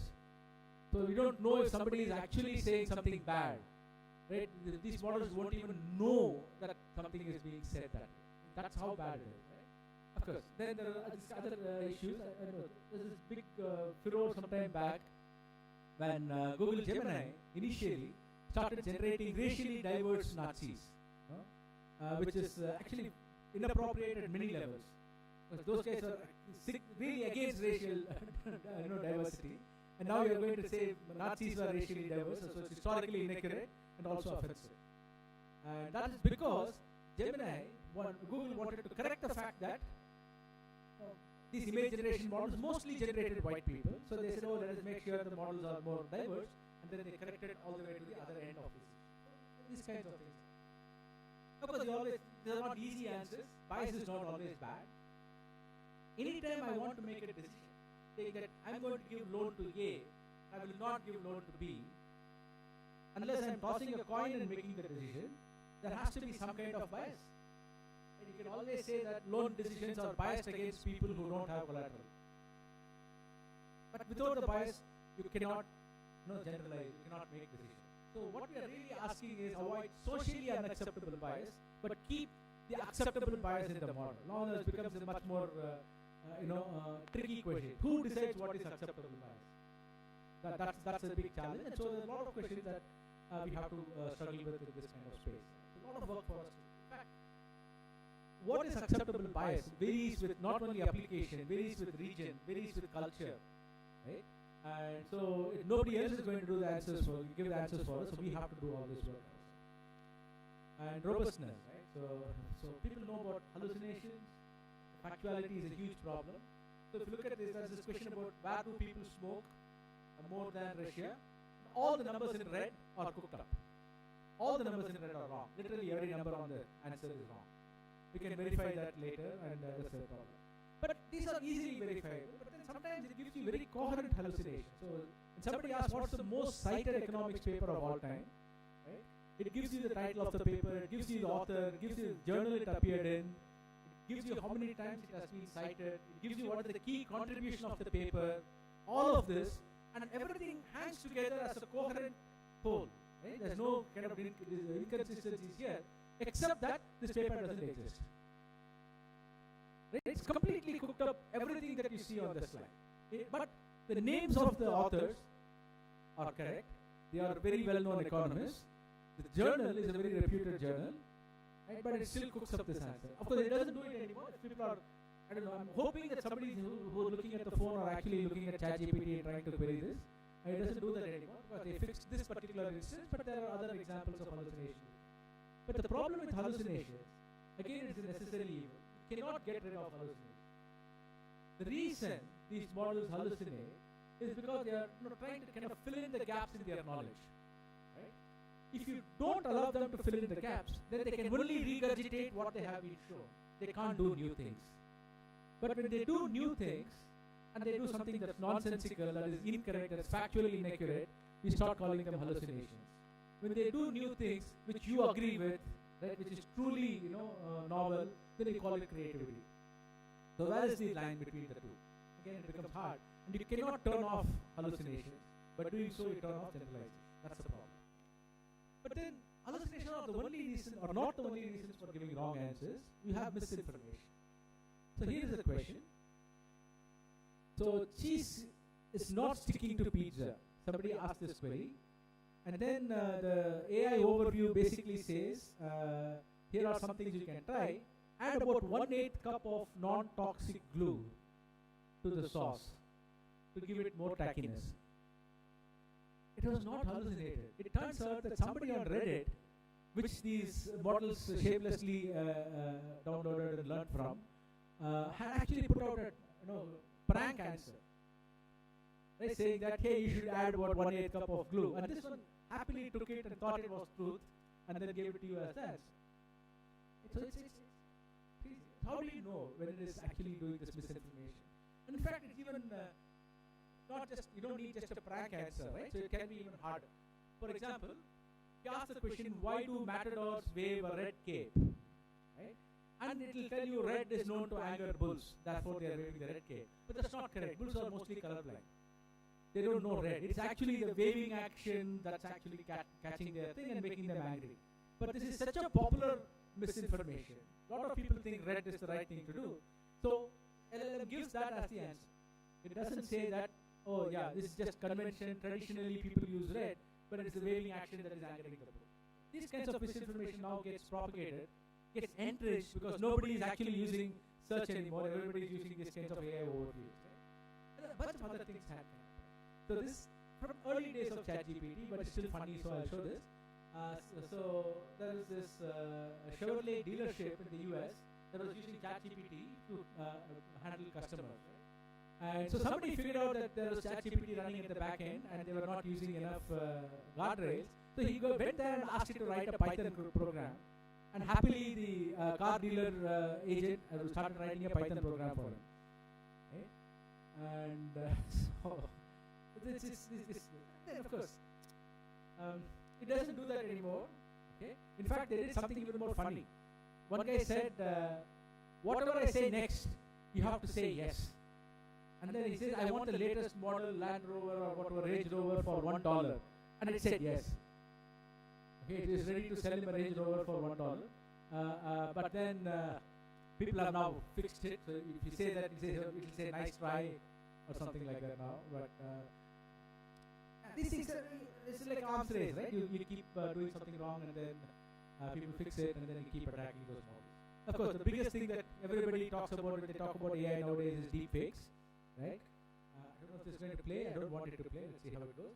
But one of those Putins is real, one of them is fake. In fact, there was this amazing video where Putin is sitting in the studio and a fake Putin comes on screen and starts talking to him. And he initially doesn't see the image of the person talking to him. And then he looks up and he really does a double take. Because the other Putin is so realistic and he's just saying different things than what Putin would normally say. But the problem with deepfakes, of course, like we already showed you all this image generation stuff that can do, you can also make it generate images of real people, right? But the problem is, it's really the intention that you have to misuse these models, right? So that's what makes it a problem. Right? Otherwise, AI, of course, you want to use this. For example, Shah Rukh Khan eating Cadbury's in various languages, right? So you're fine with doing that because Shah Rukh Khan has licensed you to do that. So you don't want to stop the AI from doing that. You only want to stop people from misusing it. So it's actually a very hard thing to control again. So a lot of these issues are. Okay, let's talk a little bit about what should be the future. So let's talk about Gen AI for India. So here are some examples. As you can see, I got this from 2023 from a study that people did. Right? So the first one was about houses in India. A house in India. Does it look like a house? Looks like some dilapidated temple. Right? But that is what it generated when you ask it to generate a house in India. Okay. Now I have to ask people, can you guess what was the prompt that was given for this set of images? The prompt was Indian person, not Indian male, not Indian old man, Indian person, and it uniformly generated. There are one or two images it generated of red Indians, like Native Americans. But mostly when it said Indian person, it generated people with big beard, orange turbans. Right? This was Mid-Journey. Mid-Journey has a fixation with orange whenever you say India. I was not making a political statement. I was just making an observation. Mid-Journey just has this fixation, right? And then the last panel is on Indian women. And you can notice that they're all uniformly good-looking women, wearing orange, right? And also wearing bindis and things like that, and all pretty dark skin and so on. So the skin tone is almost uniform. So we tried going back to this Mid-Journey after a year and asked it to do the same thing. So we said generate Indian house, the same prompt as this. Okay. Now at least it doesn't look like temples, but it still looks very run-down old houses, right? It's not generating anything like our director's bungalow. Come on. So we need one of those when it does that. Right? And this was Indian person. Reminds you of the racially diverse Nazis. They kind of overcorrected, right? When you say Indian person, now it generates only women. At least it's not only young women, so you at least have old women there. And then you come and generate Indian women. Right? It goes back to generating young women. But at least they fix the diversity. They are not no longer generating orange alone. They're generating blue, green, all kinds of different colors.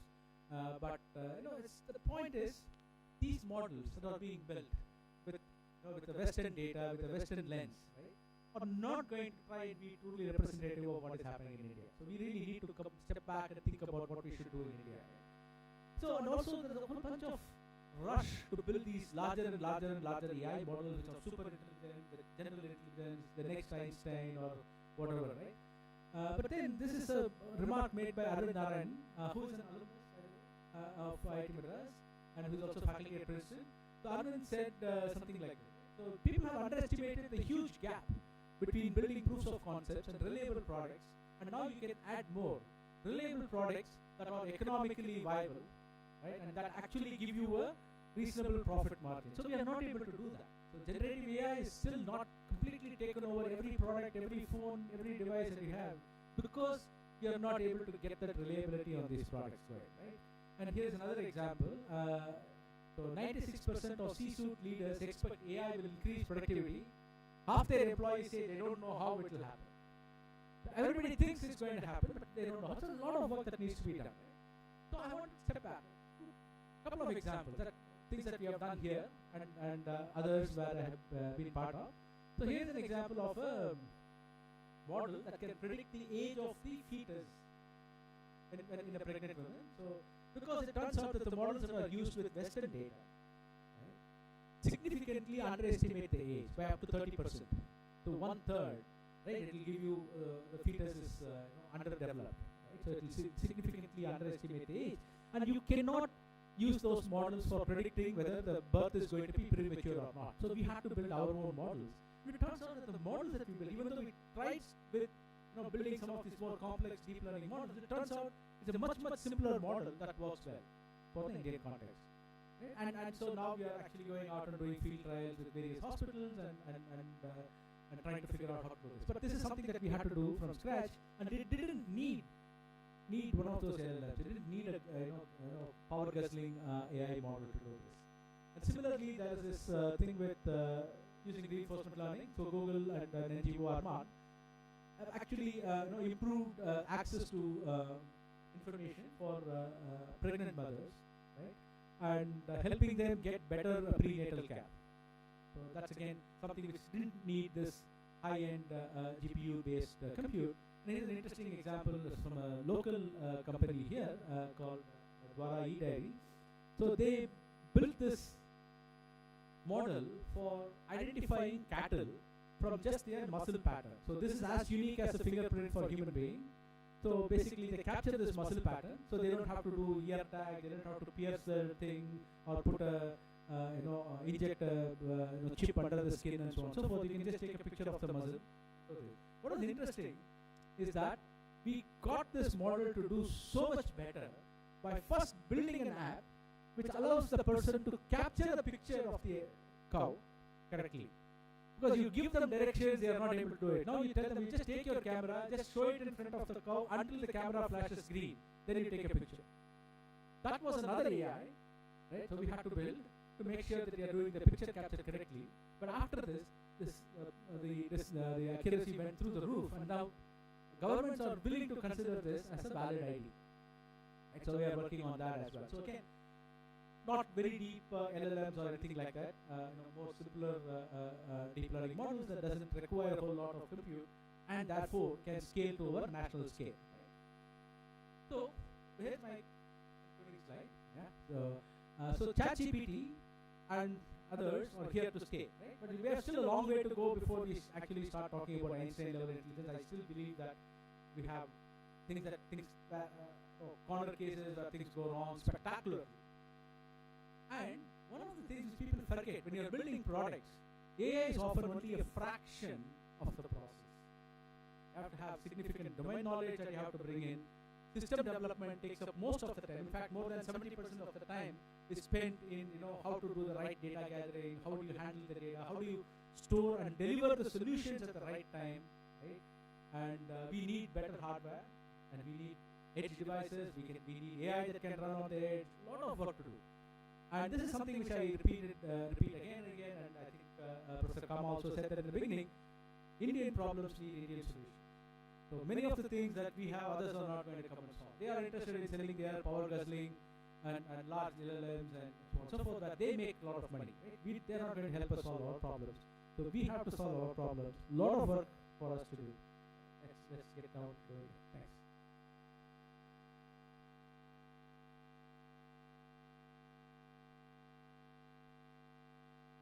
If you don't know it already, that we have a Badwani School of Data Science and AI, you can go and look at more information.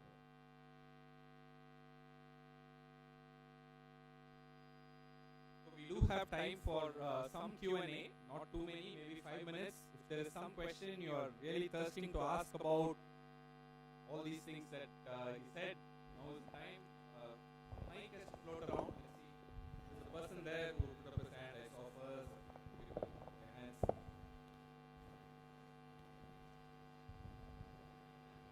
Can we get a mic?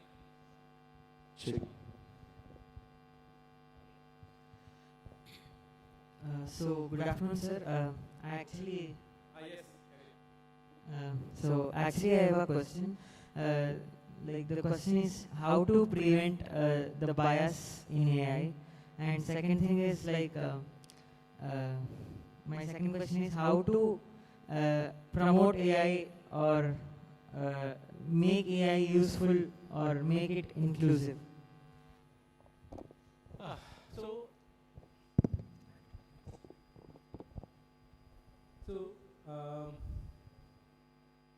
Handling bias, right, in AI. So people say that as long as the data is biased, you cannot have unbiased AI. So, but that's not correct. So there are ways in which you can build models that can be taught to ignore attributes, right, that cause the bias. For example, you can say that, hey, I want you to build a model that doesn't look at gender. Right? So you have to make a decision other than looking at gender. So you can try to build models. Of course, there are a whole bunch of problems with that and so on and so forth, but there are ways of which you can actually do debiasing of these AI models. But for that, first, we need to know what the bias is. Right? If you look at the Indian context, right, so except for biases like gender and race and religion, which is also common with the Western context, we don't have a systematic way of recording what the biases are. Right? So in India, for example, we don't have, if I ask somebody to produce me a database of all the words that can be used to indicate caste. I mean, this is a very controversial thing, but I'm still putting it out there. We don't have that. And I don't think any government will even sanction it. Right? But without that, how can I build an AI that will avoid using those words? Right? So there's a lot of work that needs to be done to get AI to get to that point. And we have to do it. Right? And inclusivity, again, something along the similar lines, but inclusivity has more dimensions than this bias. Right? And in fact, there is accessibility. Right? There is such an, we have to make sure that when we are using these AI models, we are not worsening the digital divide. Somebody was commenting a few months ago about how if you start using AI tutors, you are going to say that AI will make it easier for students to have access to good quality education, because everybody can have an AI tutor. But that's not going to happen unless the government does something about it. Because what will happen is somebody will be able to use a GPT-5 tutor while somebody else is using a Llama-based open source tutor. So obviously the GPT-5 tutor will have more capabilities than the Llama tutor. But you can't use the GPT-5 tutor because you don't have the money to pay. Sir, my last question is how, I observe when conversing with Gemini or ChatGPT, or in the recent also we have watched Arnav Goswami versus AI, Blue Machines AI. So, why does AI use exaggerated, softened language and, kind of very exaggerated language? Why? AI is actually learning from human-generated text. Some sense, at a basic aggregated level, we are all nice people.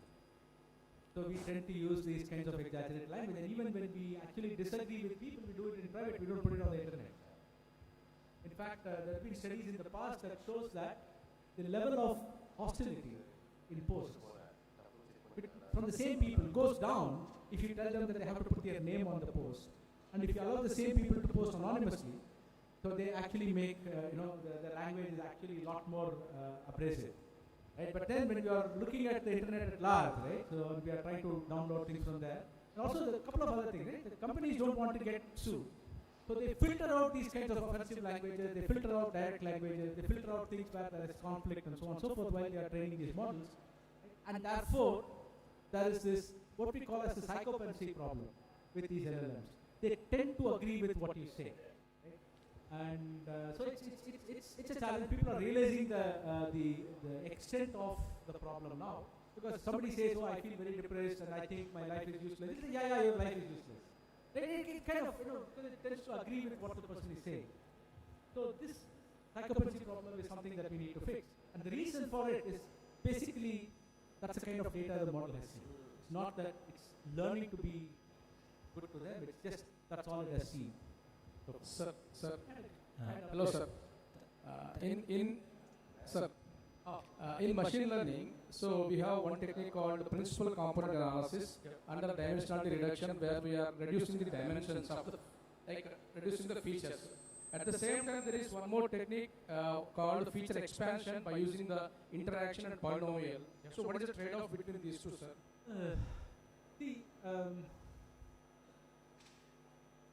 It's not a easy answer. So what happens is, when you're doing feature selection, when you're doing a dimension, I'm sorry guys, I'll get a little technical to answer this question, but when you're trying to do feature selection, so it's essentially looking at a lower dimensional representation of the data.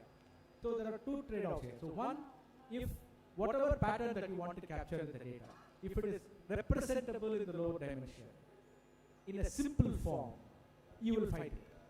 Right? Then actually having to search for the pattern in a high dimension is avoided. So that's a good thing to do. But often what happens is that in the lower dimension, the pattern that you want to see, so remember we saw a simple quadratic earlier, right? So we just looked at a parabola. But then in the lower dimension, the pattern you want to see might be a much more complicated surface. So what happens is, when you actually do the feature expansion and go to a higher dimension, that complicated surface can become as simple as a line, as simple as a plane. In which case, it's easier for you to find the plane in the higher dimension than find the complicated surface in the lower dimension. So that's basically the trade-off. Do you want to search in the low dimension, or do you want to search for a simple figure in a high dimension? That's the trade-off. And there are two learnings, supervised learning and unsupervised learning. So and we are having semi-supervised. So this is becoming like a PA session in MOK. Thank you, sir, for the talk. What is can you suggest good AI tool for doing literature survey? What are the main tools that are used in IIT faculty? Means AI tools like the tools I use are all grad students. You don't have access to them.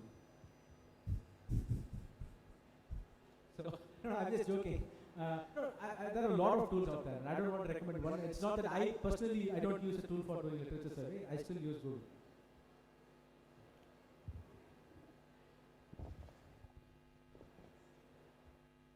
Okay, so let's thank Professor Ravindran once again. Nice talk. So anyway, in the beginning I was asking and requesting for cooperation, but now I think people have decided to do whatever they want to do. Now all our carefully constructed plans and arrangements have gone for a toss. I Don't know how Bharati is going to manage. Come and say something. Hopefully we'll figure it out. Things like lunch are going to be very complicated. We had planned precise number of lunches for people seated in precise places. Now people have decided to do whatever they want. Now, a bit out of control. I'm going to throw the problem at Bharati. Let's see how she can solve it. Thanks to whoever's here at least. So I think the first rows, those of you who have lunch tokens. So we had done lunch tokens with 3 colors, so that there are 3 venues that we have lunches. One is here, 1,300 people, then there is 500 and 400 people venue. So those of you here, there are 2 buses waiting outside, the exit is that side. Those with tags of black, lavender, red and white, you can go there, get into the bus, our team will take you to the lunch venue. So I think this is this part, the right side that we see here, and also this side some parts. You can go outside through this exit, there are 2 buses waiting out there. The gallery, please be seated. The last 20 people are there, please be seated. Your lunch is only here. So we'll open the counters for you, don't go anywhere. The gallery can remain seated, that is there. Those with the brown, blue and green tags, please wait. There is another venue that we have that we need you to go to for lunch. Only yellow tokens for lunch is in sack.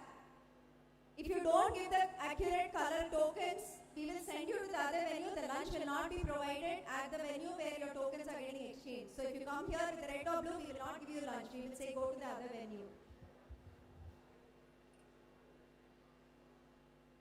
So those with the blue tokens, right, the brown, blue and olive green tags, please be seated. Buses will come. There is another venue that you need to go to the ICSR building. Lunch is there for you. So please wait.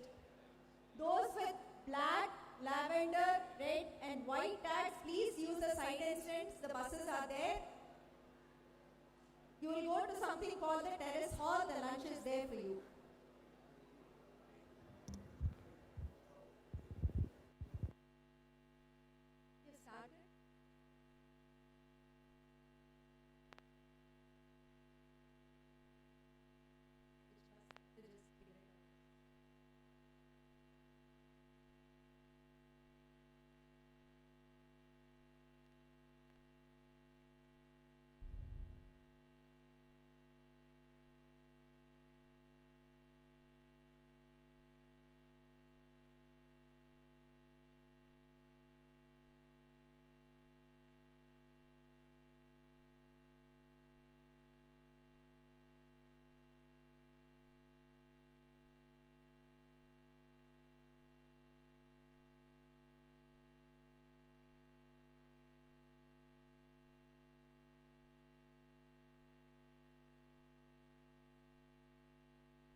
We thank all those who are watching the YouTube streaming. The event of the first session comes to an end. We are closing the live streaming now.